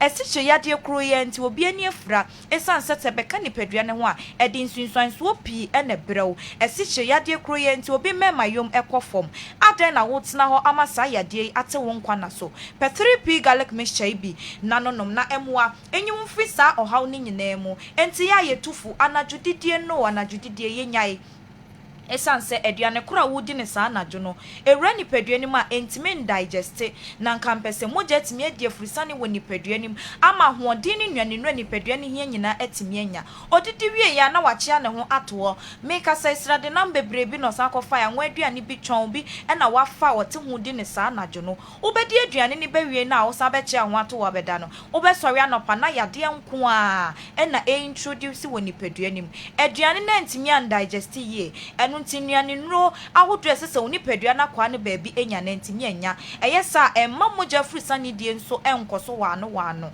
na esikyire ne nso baabi esese nke ewia ekono entimi nko ne nyina afra wo moja ne pe wote wano ma abonse na esikye yade hu sunsuanso ebe ni padua ne so ye tufu wo yo bi a wo type na judidi a mesre wo jai te so na emwa na apomode mapa entimi enya wo dia wo yo bi a open sade no bebre da bia meka ensane nto adwendwen na entu ohaupi esanya nsunsuanso boni wo nipadua ne so ewura nipadua ne ma ya bisa ho nsunsuanso ben na nsan benya wo me so enya hwema wo nipadua ade egu ye ma na wo yam hyehyew adan na wo de ato ho so na wo so enom etwonchom wuntine mantine ne fon eno ntimoja ntimi ne afrisa ne mfantine nim se de se da bia na yade ete wo so mesra op 3p garlic mixture nanom na ye yade firi wo so na afi bo ho ban firi nsade no mo ho se de be ya moja afrisa ne de be koso wano ewo nipaduanim na ohaw bia efi wo so esiche yade ameka ho asem ebia na busua no wona na bi ana wo fa bi ewo saa yade ne bi na hye ne nso se ebetimi aye busua yade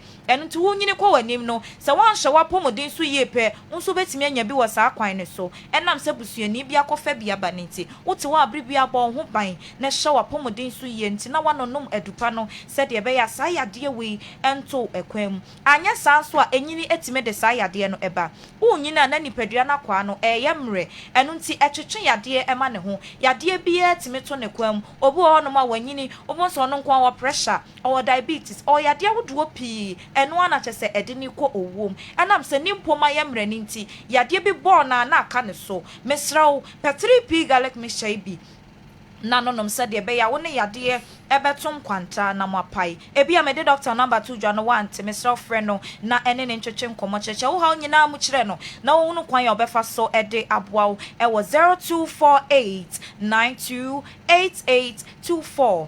0248928824 wo ye bema wo ye oba wo hwɛ me wo tie mi anɔpɛ wo hɔ no ma bonsa wo ta dwonso ntentempa na kyerɛ wo se bi esikyere yade no ebi penipadua ni mu atena eba so nsunsuanso a etimi edebreuni kakra bi ana Johnson edew said de kane na wo Johnson ne nei entesa aye hyew pa mesraw hwe 3p garlic mixture chiri kwan nanonom na entu sa Johnson tentem yade ni mfiri wo so na nsan kopie esikyire yade mu amaw afi wo ho no mabo sensukom etadew ensukom dew no na ekom so dew enam se aduane ni nsuo no wodi wura nipadua ni manasa wonnum wura nipadua ni mesesema wa hoden no wodi ya na Johnson edew no wasa Johnson ni nyina ba bonten eno ntisisi ya na wo yemada ho na ekom edew na akofa o how pi ede abraw onipadua na kwa no se ya wo nsem se ya wo namu etaye titiriti pa echew se moja free sanidie no enkoso yie na akofa sa o how no ede abraw no tutumrika na kopa 3p garlic mixture bi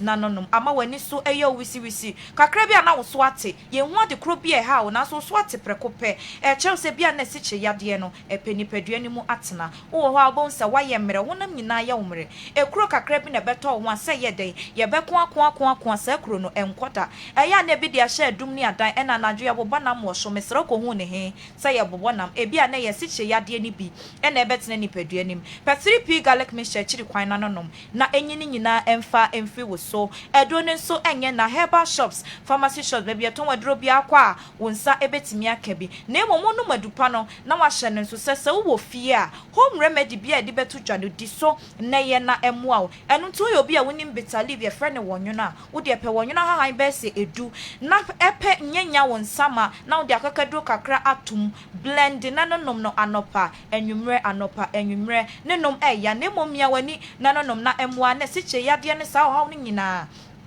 entimi emfri wo nipadua ne so wokoto adre na eya wo se bia wo de dro foforo bi so wanoma enko na so beda no asan no 3p na ka ho de ma ne hawo no madro no 15 minutes wadro bia wo bia betimi anom na wahya ne so se edro no ewotoam ehyewa epai garlic eda ho eye kokko edro ni tin nso eye kokko hyesane ma wanyina enso na wante sika nkoto ade bia de wo hawo ebebre wa pomoden ene sika ho aden pa enu timesro pa pomoden mapa ema wo nipadua mesra so enye na baby ye ton wadro bia okwa wo so wo pe 3p garlic mixture ebi anope wutie me wo hweme wa akra o kan shi fa wani chere Kingswalk Kofi Sam ena Angel Herba ne ko pedro ni bi eto ashama obeko Ekus Pharmacy Tema Community 5 aya Little George Madina ko Health Alert Clinic any post office no ene di animuhwe Kumasi Kolinak Herbal Dani Herbal ena Chris K Herbal ebema obi ato ho eye Albert Sam Herbal Sana Takrade eye AA Mensa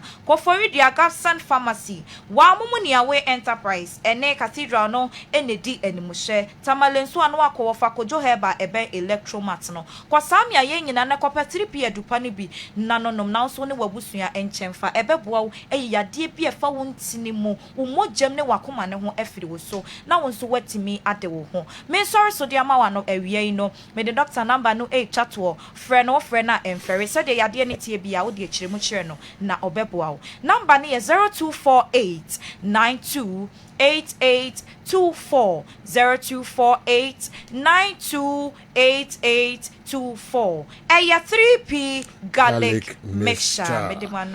Okay, come for the better sipa 3p garlic mixture number so no frɛ baby adure wo bia kokope bi na fa ka wano na nye omano keke enom de ka ho ensem wankasa wo so bihwa obi hu se nema bebi awura eye wo body ne mu na nema ebeye no amanfa so bia hwe me amanum bi na esantem ya na santem di I don't know sunwai fosi mu fa bi nka ho ma omo na omo no ma aya na asantem ma omo nom de omo nom pa enti kan foro kwa no aka kire boss se onfa kakre be atrebe 6 enka ho ma omo yes amanfo agia tum pa 3p garlic mixture to be na nom na obedi ho dance here Kessben Television, Kessben 93.3, Kessben 92.9 Accra, DSTV channel 364, Go TV channel 121. Yeguso ente kwa miki baba transit now the local stories no and so abrayen. Every kalaba be kan sa enche kra na oni eye Newton latte marijata and so akabom na omoso de no omode abrayen. Mo bia emfa na video nto ba bia yede ni pankwa na bremo yenwe messages no kakra bi na kwa making for local source no emre Andy is right because it's always wrong to put square pegs in round holes. Anyone given a position or post should be knowledgeable to handle that field. I don't see what is wrong with what Maxwell Asabri said about Kumasi Asante Kotoko winning the league. Kofi and the way and so free Canada, Toronto and so Brian. Kofi Mayudiano and so everywhere. Zekov Mohammed and the way Brian. Boss, I disagree with Newton Latte Marijata. Currently, there is no club in Ghana that has more quality players than Kumasi Asante Kotoko. Collective quality saying Newton should come again. Collective quality saying Newton should come again. We a Zekov Mohammed.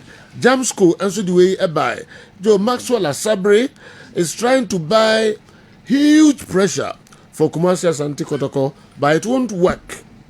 Last season, Hearts of Oak bought all the quality players in Ghana, and we bought average players, but we still beat Hearts of Oak. I hope Kurt can't override this sports minister. The jam school, so I don't know. Last season, Hearts of Oak bought all the quality players, but they nearly went on to relegation. Maxwell should comment on that. Okay. Jam school and Abatui and so Agum Ede Amayen. Twaso de Amamo, twaso de Amamo Didi, Edway Ebrayen, also saying, I must admit that Rafinha's late goal last night was extremely unexpected, and that made it very special. That notwithstanding, the MVP should have gone to Pedri. Clearly, Rafinha was quite off yesterday, but Pedri's performance was so super. Also, Hansi Flick should consider benching the goalkeeper at Barcelona, Szczesny, in subsequent games. Because any experienced goalkeeper of his caliber shouldn't be associated with high costly mistakes. Okay. For instance, he saw an unnecessary red card against Real Madrid. And last night, he gave out 2 goals freely. Okay. Yamfa Wesu in Siha. DD Akumadan Senior High School and Ediwe Aba. Maminfa Abranti dia ono dia give and take and I'm saying there. Yeah, no watro, Yamfa dia no and twaso na yempeja. Come Mickey. Local source no I ready na. I'm but my ready wa. Oh yeah, sure. I my ready to Abelaba. Okay. Maminfa NTK di Emra. Thanks for the disgrace. Why? Mutiemi ebeboa pa. Umienu. Thanks for the disgrace. Yeah, minima there. Okay. Why personalize this message just to attack me? Was it meant for you? If I manage to acquire an MPA, why not a doctorate? It's a challenge, and I will prove you wrong. You can't scare me with the ulcer. As for the quarter robber, heaven and earth knows. Heaven and earth know that I started long ago and can't stop it. NTK Ejusu anyway and so a brain. Meba yes. Okay. Kala ready. Kala ready because a joint something. A joint. And yes, I did. Mami call Newton ho. Na Oria na fi the local source ni na. Minim sa ni wa ready. On my emra ho na fi found the brain. All right, Chief. So Ghana Premier League round 1 about a lot of discussions in our echo. So Oshe round 1 now. A bit more kind of shock, a bit more kind of as expected. Say teams view has some of that, but say no. They are tough for the channel. Your league near competitive, Papa. Even has to folk between media mathematics are not really bad side this season, except that top 4 for the for instance, I had the number of times they've really fallen down. I must have sorry quickly, Abano. I think Kotoko, but at the lower bottom, no, and Yema and Koye farm certain clubs. But Yemfa table no so common in and quite boom. The last game of the season, and my numbers we say, and of course I share videos be brave, but videos, come on over to me as a fan from data's perspective. So 9 matches in a course, so now 4 wins and a bar fear say obi 3 fear winning away no ekoye mienu 3 draws in the course, so 18 goals, 11 goals fear and a 7 away. So that was the last statistics a free last game of the season, and I said first round by. But man of the match awards, Samuel Atakumi Gold Stars Enyaye Accra and Asa Sogakope against Accra Lions. Lord Amwa Kumasa Sante Kotoko and a vision so Onna Onyaye. But Lord Amwa, I mean, he's been excellent for Krobia. But that position wasn't vacant. Emmanuel Cote but Lord made sure say the kind of dominance or their ball right back or become Chelsea but smoothly ɛna ɔba abɛhyɛ hɔ nom a ɔyɛ adwuma. Lord Hilaria double this season or joining here free RTU ɔno man of the match against Asifo. Benjamin Silvano against Karela Enya Edema in Suatreman. Moses Arta for Basake Holy Stars against Aduana. Zakaria Fuseni quality goal and Onyaditi Mediama, I mean game winning goal and a Zach Enya B Boris Jangoni. Nations FC against Art of Lions away. Omopike other 3 points. This striker no enya man of the match, and of course Ramsey Abubakar, Young Apostles against Bechem, Frank Akoto, honorable Frank Akoto.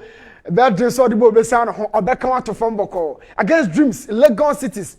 Ononya man of the match. But yes, the other side of this data na share after 17 games. I produced 253 games and as a matches So, Shadi, 17 rounds, I should say. I produced 253 games, 71 home wins, 30 away, 52 draws, 258. But, Hano Treme Adieka Krabi. Osha goes a buyer in the first round, 17 rounds, 153 games, 258 goals. But the trend say 144 eba in the second half. Now 114 eba in the first half. Meaning it's a games, by 30 goal differences. Yakoya me say wa hu adenu so e was second half as a Joe. On the disciplinary table 53 and 513 yellow cards. In fact, players in had 23 red cards. Coaches in be players in so and be 15 penalties. And now you share in the first round, Now, caught in a collection there. Teams in per top 10 hope wins. Ubanya Bibiani Gold Stars are winning 7 of you. Winning in China. 3 different teams are winning 6 games out of the first round. Games of both, Heart of Lions, Bechem United, Krabia Kumas, and Tikotiko. All of these are winning 6 times. Basake Holy Stars had 7 wins in the whole of the first round, but shockingly 7 no. Sergio Oshadiana Chimpa Noa, Mamen Chremuye, and Yakoem is a 5. Eba ewofie na the akano call on the road. So that's Basake Holy Stars, Samatex, Mediama, Heart of Lions, and also House of Folk, Nations in Swatraman, all of them 4 games and winning ewofie and top 10 away no. Ubenya Nations you started season no. Oba fear unim se oba be how. So they've won 5 games and House of Folk and 4. Etwa so Mediama House of Folk 3 each. And then Karela, Heart of Lions, Bechem United, goes up Basake Vision, so etwa. So draw no dear. Yakwem say team at 2 points do pa to aguno. Team from say Adriana. In order to explain this further, Adriana about draws 9 times our season first round. Now 9 times I'm about draw nature say or to 18 points and the to ago. Meaning say every game no about draw to 2 points to go. So 2 by 9 no. Not just about 2 points and not to draw no at to go. 14. Accra Lions, Dreams, Vision, Brecum Chelsea, and then FC Samatas 1996. All of these teams up to 14 points by drawing. And then they are to Gold Stars follows. Now when your Heart of Lions became in Swatraman. Now a twasso in a collective performance. Who shared the TV so I had the upside down of the Ghana Premier League table after round 1. And I said round first round make cancer. Lagos Cities ended that tour. It was losses do no pa when you 11 losses out of 17. What is happening? They've changed coaches and still kept going. Karela changing coaches, Accra Lions are changing coaches, Dreams in changing coaches, Young Apostles are changing coaches. Coach Aprakon Astaris I know so was Saji Batten I want to so yes support also Obayiro Hopa. Top 10 losses, 9, 8, and then 7 as a twasono. So Lagos Cities, Karela, Accra Lions. I'm gonna lose papa. But Osha goals scored that. Now and also a defining attacking dominance. Your ball first round we say Joe. Team Bepana or Jibona or Baoswa who say all by obey the ball no at net 21 goals scored in the first round. Krabia Tosumienu for Nations. I mean Krabia Tosumienu on 20.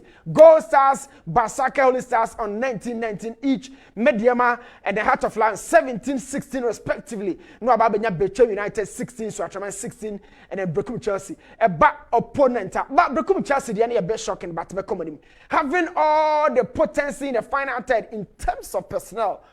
Now your boy Manuel Sapon, Mancona, your bomb is like a free jet goes or machine.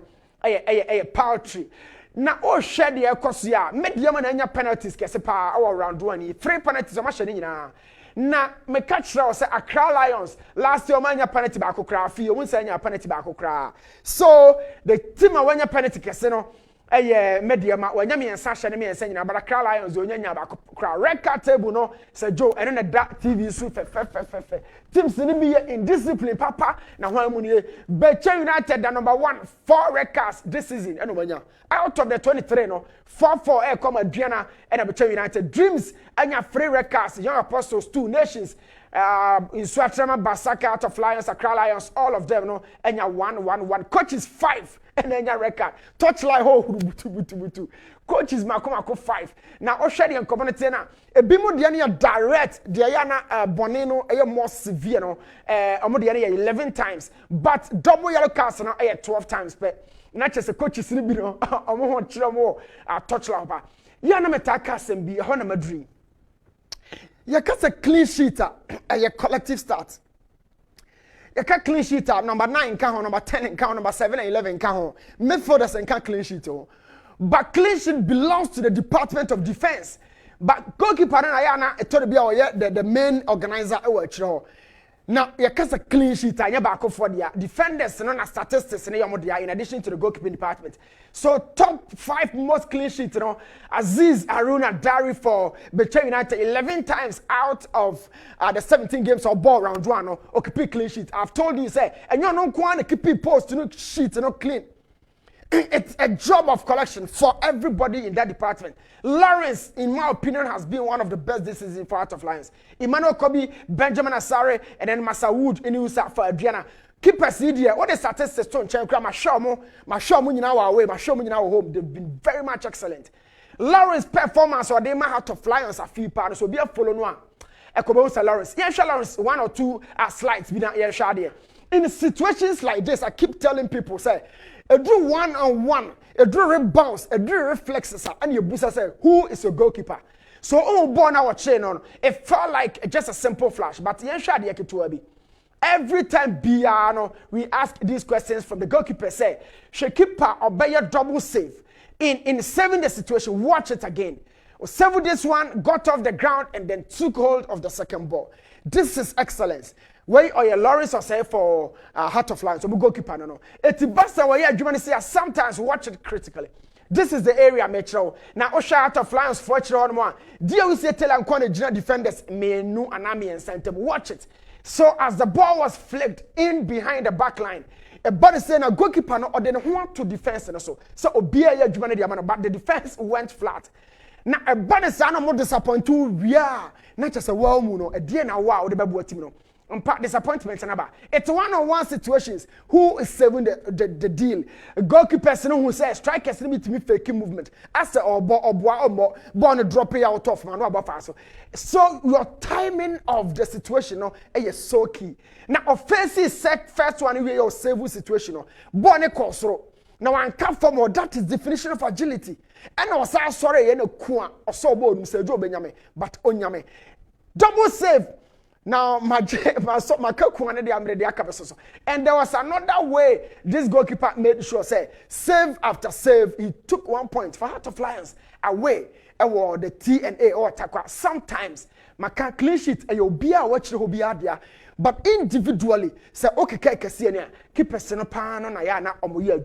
and you can understand it. This belongs to Aziz Dari of Becha United, another top goalkeeping moment. OD9 Lagos Cities. A low dive is one of the most difficult situations goalkeepers face. Low dive means one can walk from understanding the trajectory of the ball and its direction. And not but watch critically at Dari how he really saved that situation for Becha United. He's one of the top saves clean sheeter. Yeah, discuss say clean sheet 11-10-10 and Makwa, and this is Emmanuel Kobe. I feel about for Bonedi Kobe performance. Is that a continuation of what he did with Bofrakwa? And I say at the front of Emmanuel Kobe has been a top-notch, top signing for Bibiani Gosas. His timing, his movement, he's been excellent. 3 goalkeepers were there. Clean sheet I hold I can Ukabumwa.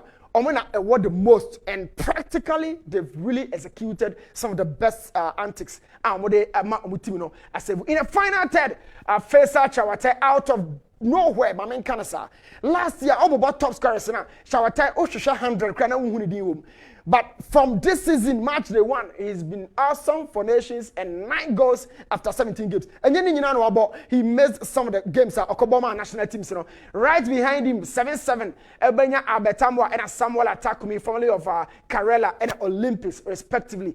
Prince Chenebua one of the best goals I second this season. Prince Chiribu and share or shed it as folk and Ubenya Nana Kwame Opon of Heart of Lion. Some of the goals to be and said Samuel attack community a movement of a striker waiting patiently in the box and how Onya that tapping, you know, it was simple tapping, but the movement that really preceded the goal. No, Emma who said yes, he did. Oshaya on a switch off no call white.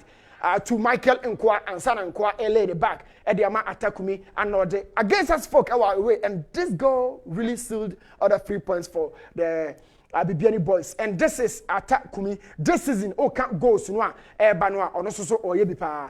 This is Albert Amwa another striker or Hajane me can striker only movement and position on your striker. Don't waste time in the box. Albert Amwa by you know the responsibility, the load and everything. He's been really doing some fantastic job for Krobia and can't no one yana fans you know a young power. He's been working tirelessly. First Chawate ni dino kwa be mwanya sem ni movement you know I mean watch this goal and enjoy it. When we know there omonya natural center for it but the way omudi di omo strikers no no ya na emamanije watch first out. This was when nations enya ball no na share area this is first Chawate he's right behind the defender mekao striker there your movement and position and sana ball number watch it. Before the ball was released, this was first Chawate's position. Original position in here, and I all move kakra, making sure say obey Roman Sana ball number and the first touch to cushion the ball. No my goalkeeper no will pay but one pay crack and fast also. Make catch one-on-one ability where a striker be you pay, where a goalkeeper be you pay. In this circumstance, first Chawate and a PA. So 3 strikers way this season you know my boy Juma papa for nations and Bibiani Gold Stars and as well as Kumase Asante Kotoko. Round 1 barrier in my opinion I've been following the league. Emmanuel Kobe for Bibiani Gold Stars and me go posting. Not because me can't clean sheet as me can't real performance and what I've seen as against other goalkeepers like Lawrence, like Benjamin Asare, like Aziz Dari. Put all the stars away. Emmanuel Kobe was trouble for the so as against this season. Juma Pepe no way. Right back me Bok Kamara Mamudu of Mediama. Razak Sensen Vincent Atinga be boy chiro. Patrick Asedu be me left back. In 15-2 remember Sadiq Alasan.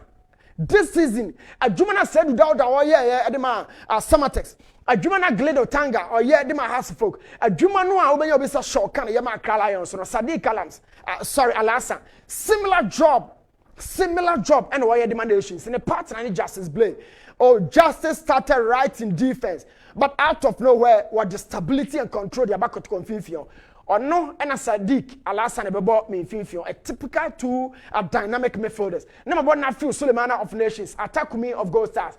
A typical 4-2 central, 2 out wide, and a 2 top. First Chawate or the Abetamwa and a belly did me lie no in a 4-4-2. Me team of the season no and you me captain no Vincent Atenga and belly did me team we say. But of course, team Nubenyera your opening be a soldier touch la. This man has been the most consistent of the coaches amongst all of them this season. Coach Bashir Road Effordo, he's done quality job. Compare that job to that of last season. Massive improvement. I mean, me catch you maybe season, you know, half last year, Sabrino, half of last and that bottom after 17 games. But the coach has done really well. That's not to say that beats the record and the performance of Coach Frimpong Manson. This first round, we're there. Dr. Ogum, Coach Bashir Ford, Coach Kasim Mengo, all of those coaches, you know, would admit Frimpong Manson has been excellent. The first round. Let's see how the second round will go. And where your bets are your Ghana Premier League, you know. First round now is so exciting. A lot of numbers. Weekend where young home so cry, beer to us and pass so the best so hayadi. But for now, no Chief Air Train. Mama nani actually and for myself Joe down to our shoulder. So Chief. All right. Kessben Television. To also the Amamo Newton Latin Marriage at the Martin and Car. Makwa Mickey and so the local source no at Twaso and my Newton is right. And the GFA should give us a break. Even a referee like Abdul Latif Adari doesn't deserve to handle any match. Hey, sir. Sumaila, anyway, for Yalwa, and so Abeka, sir, and every Kwame minim the wababo no kakra the bre yen. Mamincha a year +2. Yes, Mama +2. Mama Textile. +2. House. Okay. Yes, textiles. Okay. Ntuma mama. Only mama +2. Mini mama +2. Oh yes. Mini mama +2. Oh, the mama didn't say sombia. Na e good. Yes. Mini mama be sombia. Na e good. And never +2 there. Yes. Nti textile, the textile, yencha workers na omo honi nyina. Yes. Return ntuma na e papa no yencha omo nyina. Na mre nyina no omo so dia to Kessben. Na uzuni mama na e party wa na. Oh yeah, mama don't I o. Na hona mkonya blue you know. Bibia. Blue. Yes. Esi table yes. Hey. Why be a friend chateau? Yes, chateau. Ne boy back one real bit me. Mama, God bless you. What? There is some beer. Very good. The chairman am tester. Shop one or +2. Oh, +2 in Chanwa. Ura Hosea na on left say. How many organ I need all right, Mama chow any workers no and so any former Chief Justice, Mrs.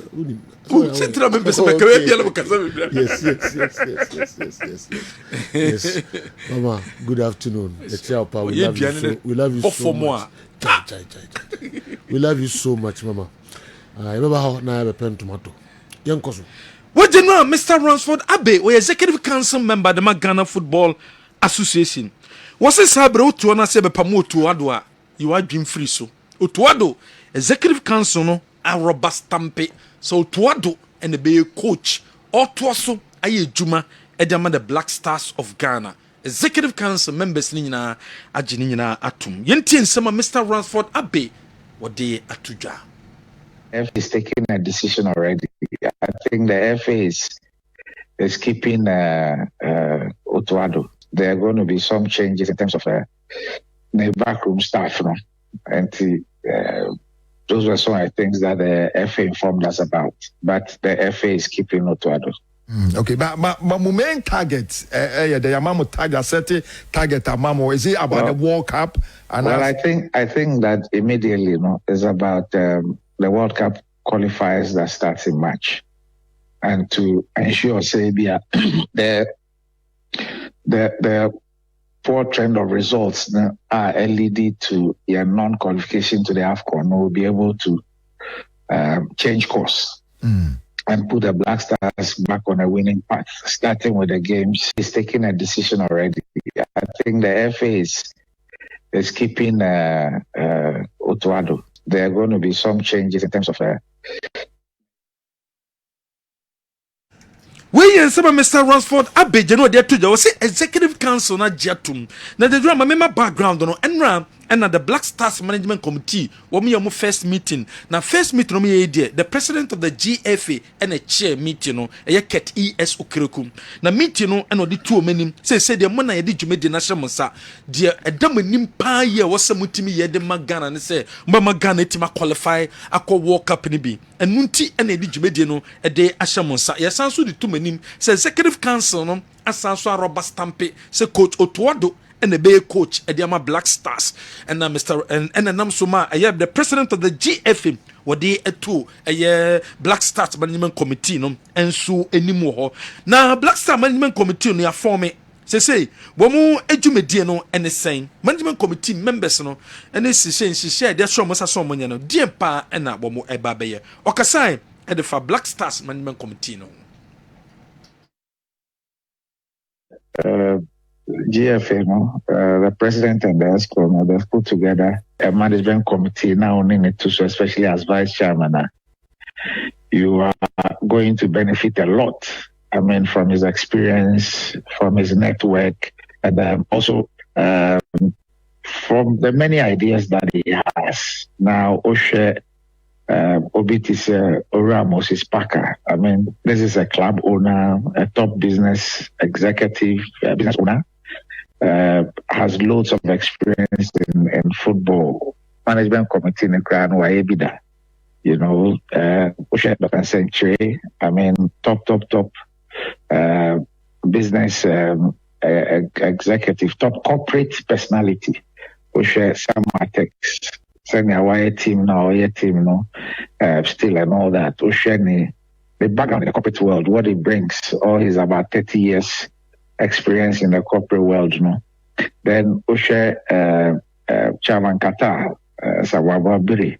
I mean, this is a proper because a kid or football one. Now, obi ode to say Qatar, my ball no on the inside out, and you need people like that. And I think, you see, there's a blend of people with diverse backgrounds, expertise, experiences.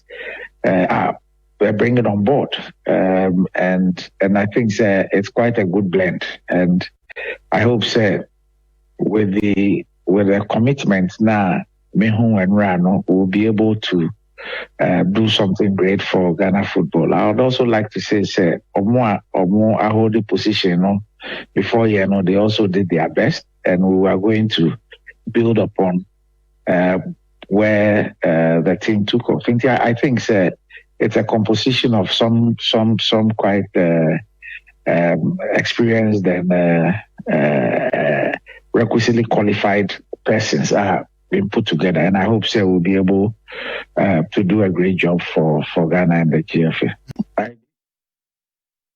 Kwame mami nyina wo ha. Yemfa Dr. Ransford Abbey Nsamnunsia. Yebeto aso. Na mekofa krato kakra bi free Dr. Dawood aswe. Meba be ma wo edija ka nyina ba. Enuanum ni adofo, ye frame me Dr. Dawood. Me na me da Dawood heba hospital ano. Na enam me so enane Dawood ointment. Dawood 360 capsules wodwa manso a ene obi adi hu adanse. Na du wei edutwem. Dawood ointment. Dawood ointment. Ose fetwi na ebeko. Ofa Dawood 360 capsules ose sisi na ade wom. Na dro mienu wei adwuma bom. Obi a osisi ye wo yapa. De obeye ne se, wo de Dawood ointment no etwitwe osisi na anopa ene anwumre a. Nansa bia no na wo de bia bo asawa, wo betimi de atua. Wo dware wi a fa Dawood ointment. Wo de te ne fa sra. Ta bre kro na no na wonom Dawood 360 capsules no anopa ene anwumre. Na danse ye na ba amane wo de enko na enko ti adanse ni bi. Dawood ointment. Edrowe me straighten and welding. The toda me po djuma na me honam nyina me hu bibi enyi. Ba se minya sa Dawood ointment we na me twitwia. Na no pa so minya Dawood 360 na me no a. Eze kware me ye adwuma kura se kane no. The Edrowe de edi masema ma no be di so asema ma. Electrician na ye adwuma ekofia yentimi na Dawood ointment. So ye adwuma na obra okodru fia fa twitwi ade be che no na wo haye den Dawood ointment fa twi keke na ebeko. Lua me use mama hode pa ma metimi bo adwuma bibi e kama e ma me ye. Dawood 360 capsules and a Dawood ointment. O memre we no na do we no so twitwi wa aposo e be ma ya oni nyina afiri o ma de e che o tumi be bo adwuma. Dawood ointment fa twi na ebeko. Da bia amafo company da wo ka musa akọ spreader. Me secret na nu ani ebudo na ani Dawood ointment ene papa. Me sole anopa me di twitwi me sisi achi. Me babia he. Me ntebre secret ni nie. Ti so person at some ya. We use Dawood ointment. That's the secret of my taxi driving. Me a transmission gearbox specialist. Ejuma me ye. E kan na me pega ade a na me nsakura antimi pega. Na asa me ma ade so na lock me sisi. Se say free se me share Dawood 360 capsules. And the Dawood ointment. I want me bebre the dry man so I maintain ya maintain blebia. Obia mo modern so betimi ape Dawood ointment and the Dawood 360 capsules. Enya biato. Odofo se wati bi. Edro ya me ka ho asem no. Eno ho adanse e na wono madi no.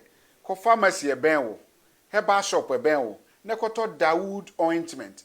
Dawood 360 capsules. Na se de enkrofo di ho adanse no. Wo so be di ho adanse. Wo pesa wo frɛ ya. Eno na wo screen ase no 0244 886437 na 020-168-1717. Baby, I ton a draw on my gun and will be an audio house open Dawood ointment and a Dawood 360 capsules.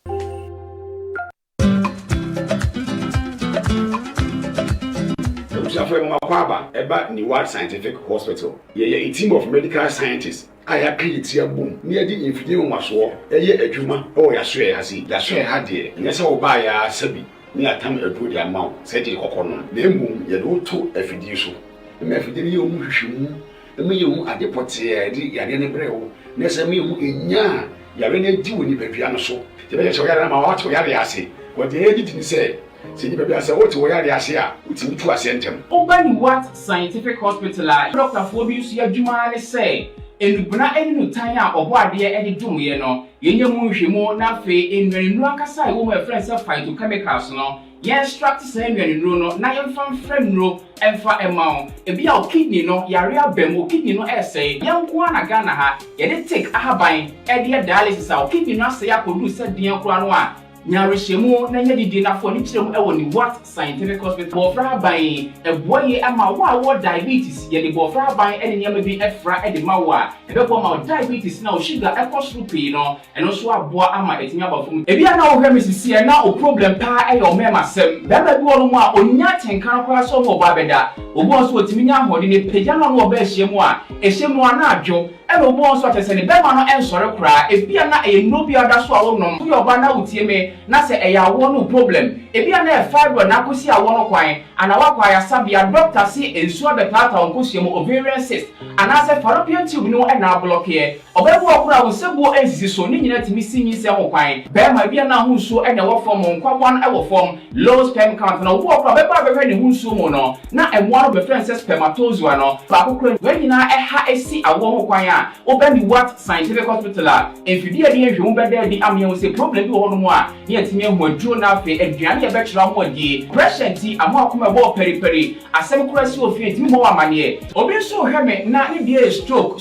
akawa tompamo ye kwa wo ye ba wo so ntimi o kasa na pampai boni bi akire ye freno halitosis yade ba ko e ya no wan obi opewase obetimi akade akire wo a ade bedi unya o kasa bia no obi atwene hwene okoda na nyimre oda odwonso antentam ye papa mo mpanifo no e free 40 50 60 years e ko animo no o prostate na ye kase prostate enlargement e ba sauda odwonso antentam odwonso bebransa na ade ache e mane nka achi emye nkofa catheter ahoma nkoto ba memo agusuafo bi ebere nti manya adaje amoya de a nyadidie semi what scientific hospital Ghana hade o pa ya sabe ya dia ba frim die fidie e de twe enubena ena afa ho de niefra haban mu e de saw ya de mawa na eyeni what scientific hospital yiwo Kumase atonsu Monaco junction ya Dansura bank no ene bi eni hwe enkran so ye o ma 7 ye ben Janet Corner dan no 0244 087687. In case you are watching us from any part of the world, whether you are in any African country or you are watching us from Europe, you can contact us on WhatsApp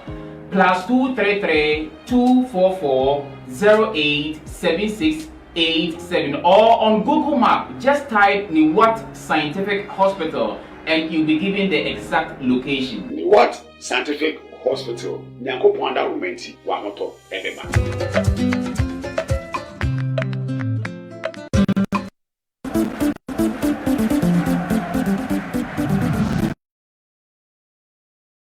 The Eba Kessben television.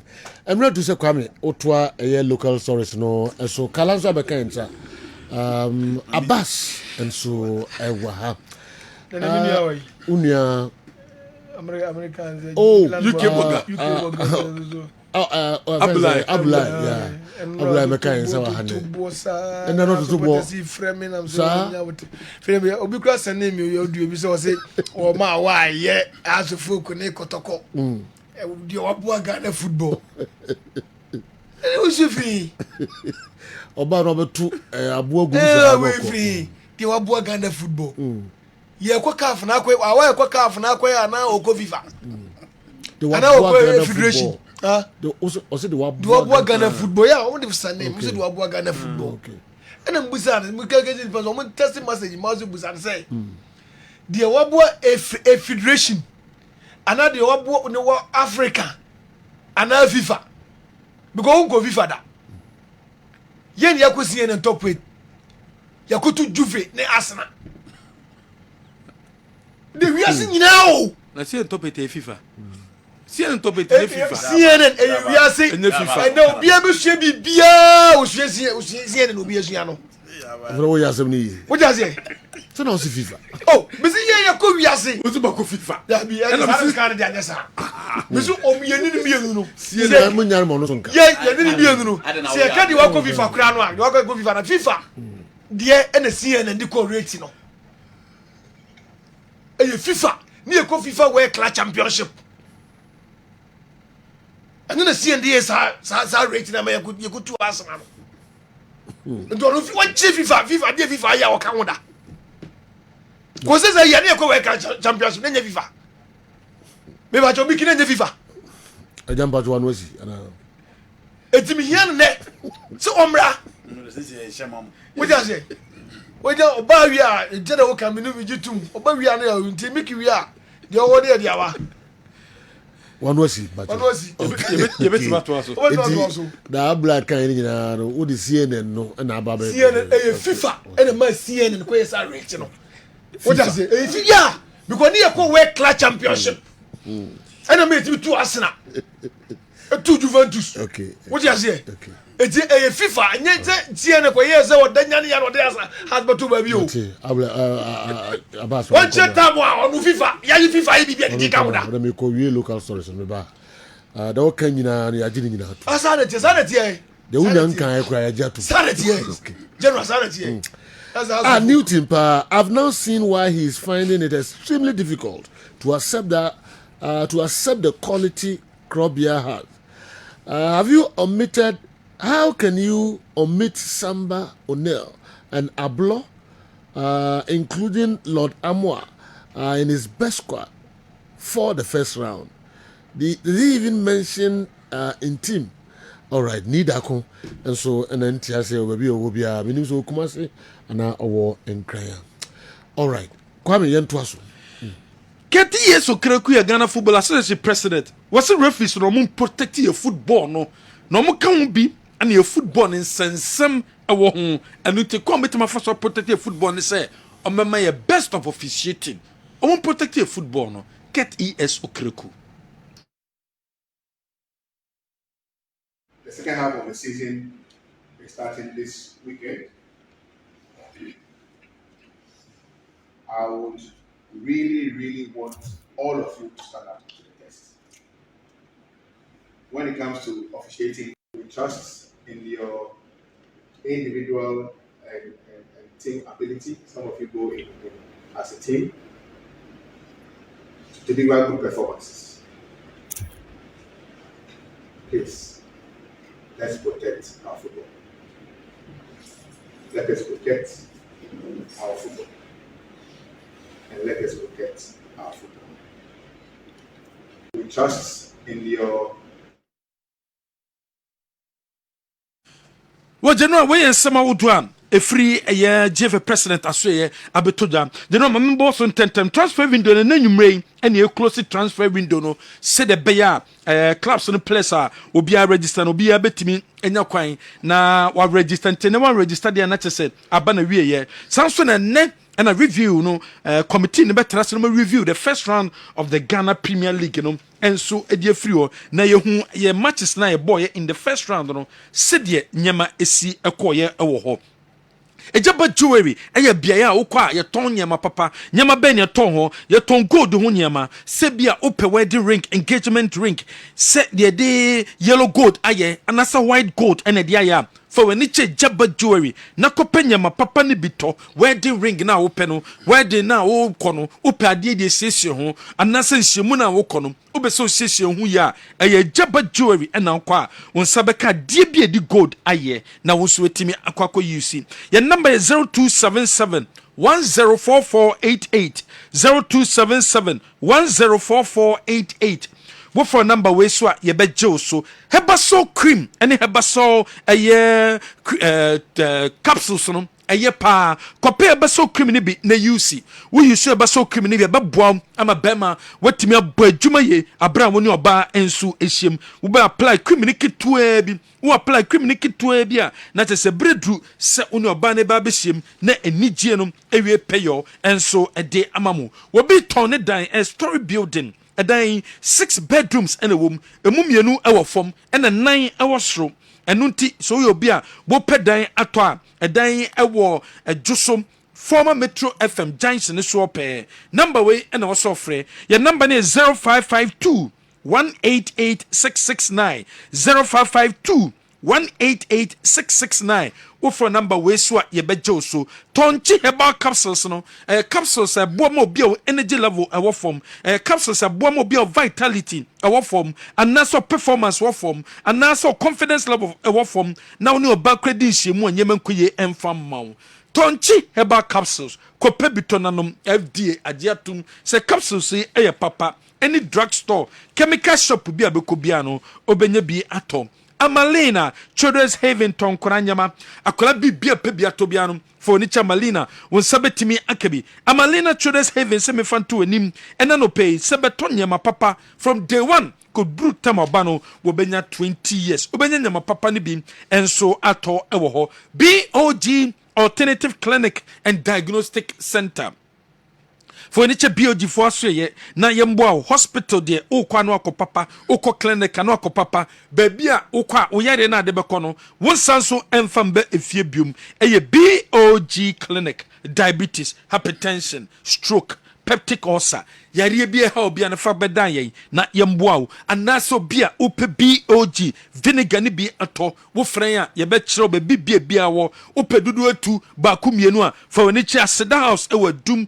won sabetima kebi ye number ni 0240 512171 0240 512171 offer number we so ye be so Fix My Ride Company Limited wo me dwumaku a wo ka no situation bia wo mu bia no wo de ba ye be sisi ka no e de ma wo engine tuning and abese ye overhauling and body works oven spraying wo condition wo problem and also can electrical works and how o yo bia o can e automatic na so de bia no problem wom fabra ye be sisi ka na ma wo emfa ka no se de sitie say Toyota Nissan BMW VW and I say Hyundai Kia Mercedes Benz Range Rover Chevrolet and I say ke bia we used to be anom fabra ye be fix car no e de amount your number ne 0540 556020 general yemfensia yemfensi na fe mre kakra no yenche na yenti comment kakra sana ya pedi mu donko na breaking news and so atwaso e de amayen Andy obabon se no bi tofa na refikala so ha na fe abas de de be bana fe ya pedi mu donko pepepe we mo be 4 minutes and 5 minutes na me fe. Well, first of all, it seems that young penny for mo die football no. The way almost who football near clearly different from said the NC who football. Well, there are the whole country need me rise up against certain people, but almost believe say no. Yet they are different direction. Na ye many pan time. You lose to Niger 18th November. Your next game a match. Inti so clear say coach na want me qualify for AFCON. No say for say coach Ghana. No want me am fire and qualify for AFCON. You know minimum dwuma bi aka obeba. But 5 months near him at least. You bet him they pay very good coach or beat me I coach for the Blasters. But their face says no. And Dr. Randiaba about Ababeka said coach ni baby ako. Dr. Randiabe was the chair for the group Omodi Miloba and Obe Philippe Poto. They still feel Utado is the right man for the job. And Ghana is the only country. You who see coach more the ball from yes, and more the bonnet of him. But ni omo mutin or support if you are more moment in Yadi. Until they up on the technical bench just to make sure see me qualify for the World Cup. Not a piece of good news to Ghanaians because Sadio. Coach Utado was shown the time and again. He has seen a document or the command pen in 58 pages. In fact, will be any so. As same thing in Andy say. A Jumane was so we and untiminy. And naturally, and the decoy beba. So, we have 58 pages near my woman. Untimi manage the Blasters. It's just a matter of saying goodbye because a national team now by match. And it is time to know we need to back up. on the issue of Kotoko names and Semana you discuss, you know, from the very first day, my position I clear. Me say Ghana Premier League was a Kotoko Neje. I've stated my reasons and I still stand by that. Second round, you can raise concerns about players are only form and the rest. New team only believe in the Kotoko team, the less now on the Kotoko 3 players. Go Stars in Kwani 2 Kotoko in terms of players now. And what does that mean? It still means say he feel Kotoko has quality. Also team. Individual brilliance, but all can consistently or can team. And I may say, Ghana Premier League na ye born. Could from poor months me born dim. So what how many months? And now they can build the team. Go start. What did man say? It's a team no hold that. You know, on don't know or your coach, but omu team. Okay, Coach Prosperity back or no design or G League no. Or design. The team anyhow. He brought his players. Cause I'm on board to half a season. Now Costa Papi see who the only team ni bio. He won the Ghana Premier League. Kotoko what it takes. Said you for a long time Kotoko. Ya manage your own issues Kotoko me afi we dinwa. Apart from coaching, when Kotoko started winning, what is Obi go raise it once winning way go? No. And they are winning. They've added quality. What again? And out of the 11 Kotoko 3, and people raise concern about Samba O'Neill and then Joseph Ablo. You know, they are the best centre back pair in the Ghana Premier League. They are the best centre back pair in the Ghana Premier League. I see. With no disrespect to other teams. I said, watching Gold Stars Kotoko, I was impressed with Gold Stars, even with a numerical disadvantage. They have a very good team. They have experienced players within the ranks. But say you, so Obika say Obo Kotoko, Oye Kotoko coach in the CG League, and your pressure back okra. My person be extend the same way. Now, what the advantages are Kumasi Asante Kotoko Ewo over Gold Stars, Nations FC, and I feel Heart of Lions. Omona, there be new team at Tipo. Teams on bet Magic League, you know. Now you will lead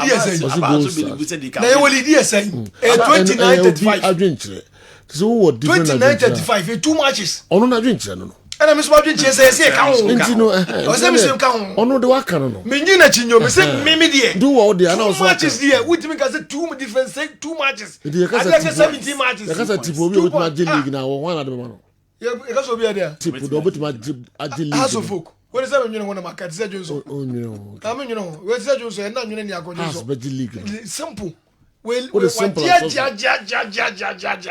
is simple as simple? Has bet Magic League is simple. I've also bet Magic. Come on to me. Say has bet Magic League, you know.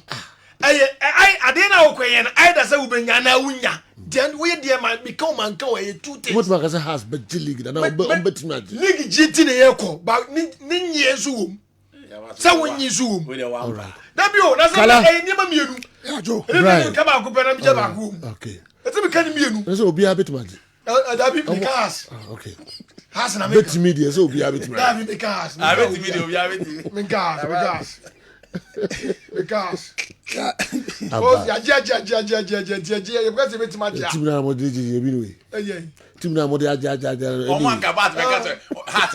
Anyway, this year, yeah, boy, home of first one power. Okay. Past 4 years ago, team winning team, yeah, now go to club by 24. First one. I see. You 24 year G League, you know. First one, you 24 points. Okay. But since you cry more, okay. You're 29 points. Wow. Over to me. Why not? Because money. Different 6 points. 3 points, eh? 6 points. 6 points. 35. Okay. And you're 29. All right. Be a bit mercy. Oh. Referee color. Yeah, Joe. I'm saying I'm rather every president or present FIFA badges and my referees. Now referees of my 12 plus 8. Yeah, they don't know. Okay, footballer and as to 29. 6 assistant referees, 6 center referees, 4 female assistant referees, and 4 female center referees. In the end, 8 years, I know I call Fusa 5 aside, no. Okay. No, I call anwam football no friends say beach soccer no and so baako na we mienu na kobaya or the maye no bajo edru mre bia say ka do kreche damfo na say damfo ade ade akete ye no me ka se be raho no referees no go nyina no was trained by Referees Association of Ghana, and Referees Association of Ghana was not invited. Alescote was trained by Referees Association of Ghana, the leadership. First Joe, so who did some money of fear now? My maker just said da ba, and now papa ba, oh, Obo say, ubi biase, a baba remember say 5, who's all by a pet, maybe I'll be Jania fan. And the referees no money, sir. According to say, Colado Coscua, yes, teacher in bar, and to a teacher in here, and a teacher in Obafia, da bass and me any obi. It is a reference room could matches bar, Obi and catching trauma of fear. And this teacher in our no force on it or FNO, the open us on Tiano. What you say? Teacher in our acquire FNO, open us and FNO recognize it. That's it. So recognize it. Want to be representing badges emanema. Na sabi obakura ko school. That's all graduate here. Okoko jira go eno. Weniti. Efru pemu ya wutim so waboka. Wutim so wanya bibi boyfriend mu. Etu weni agi when first class. Without inviting Referees Association of Ghana. No, who say referees no so at your free rag. Referees no want to be in kasa. Joe. Me say omuni ye bia mis ada ye referees.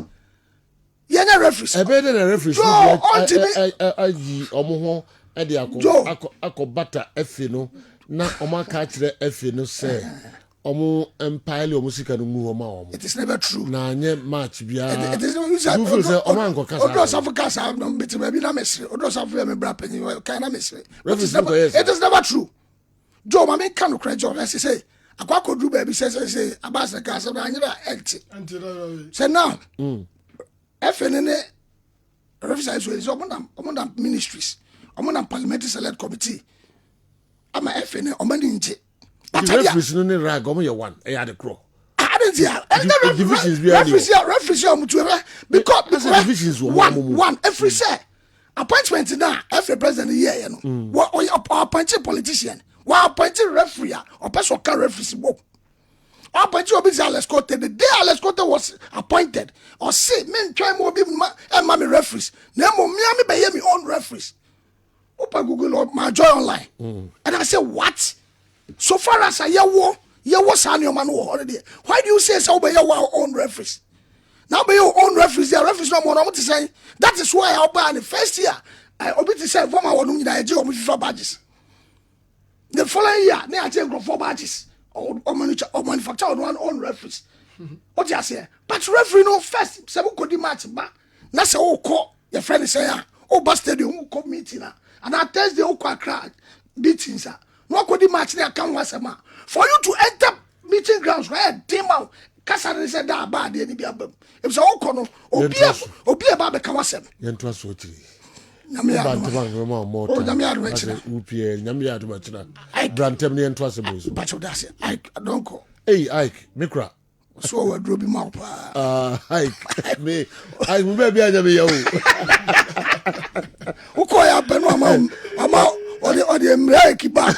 I said drop you aje. I could be anya me. Our friend was catching Joseph. Mikra no. Yes. Oh, hey, I'm Mikra pa. No anybody crow. Ike don't go. How about you? Yes. Your league in Yeah.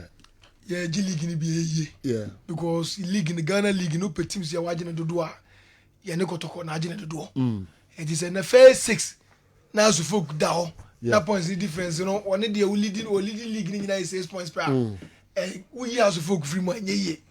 Ninya say beto 22 ye. Na kwa be fa so e beje league no. The supporters in here got you almost say league na e bono. Ya head ready say league na e beje. Say the agibi dan enye beje. Okay. Ti nyina anye focus ni e say be ya na be koso ya mai. Referees asem o mo kem. Bon yenya ye di e chire fit tene sa na tie.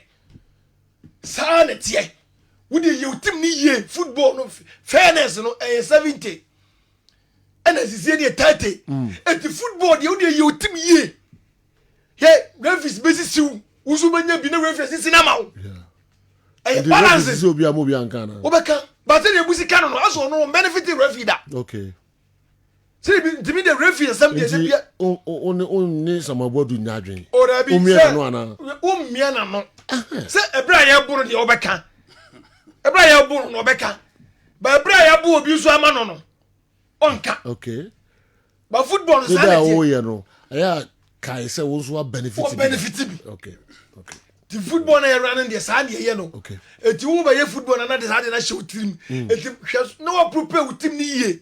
Enti on the bad day na benya bad officiating no kra na wanya ba bi ya den agina. Aba said that. The supporters in the channel so. Na yami adom so house of folk no. Sunday ye boy match. Sunday ye call go for you from say am go for this say. Vision. Omo ne no mbo first ya. Omo share here no. Enti ye no mo no e call no. Ti e call na yami na eti ne tewi a. Ya he league ne dia. Yeah, that's it. No, me pedin be as a dinner escape him. Kaka, also, no man no in Sayo. Aqua. Pasi. No, Bok Kotokono. None in your big strike, house of folk. What is the name? Yes, okay. Mikaipa. Brekum Chelsea have been charged with a breach of section 16 of the GFA disciplinary code 2019 following the Ghana Premier League game against Midiema. It is alleged that they failed to ensure the safety of the match officials and their supporters behaved inappropriately. Okay. They have until Thursday, 23rd January 2025 to respond to the charges. It is not coach in Nkwa and I charge team, say, more referees.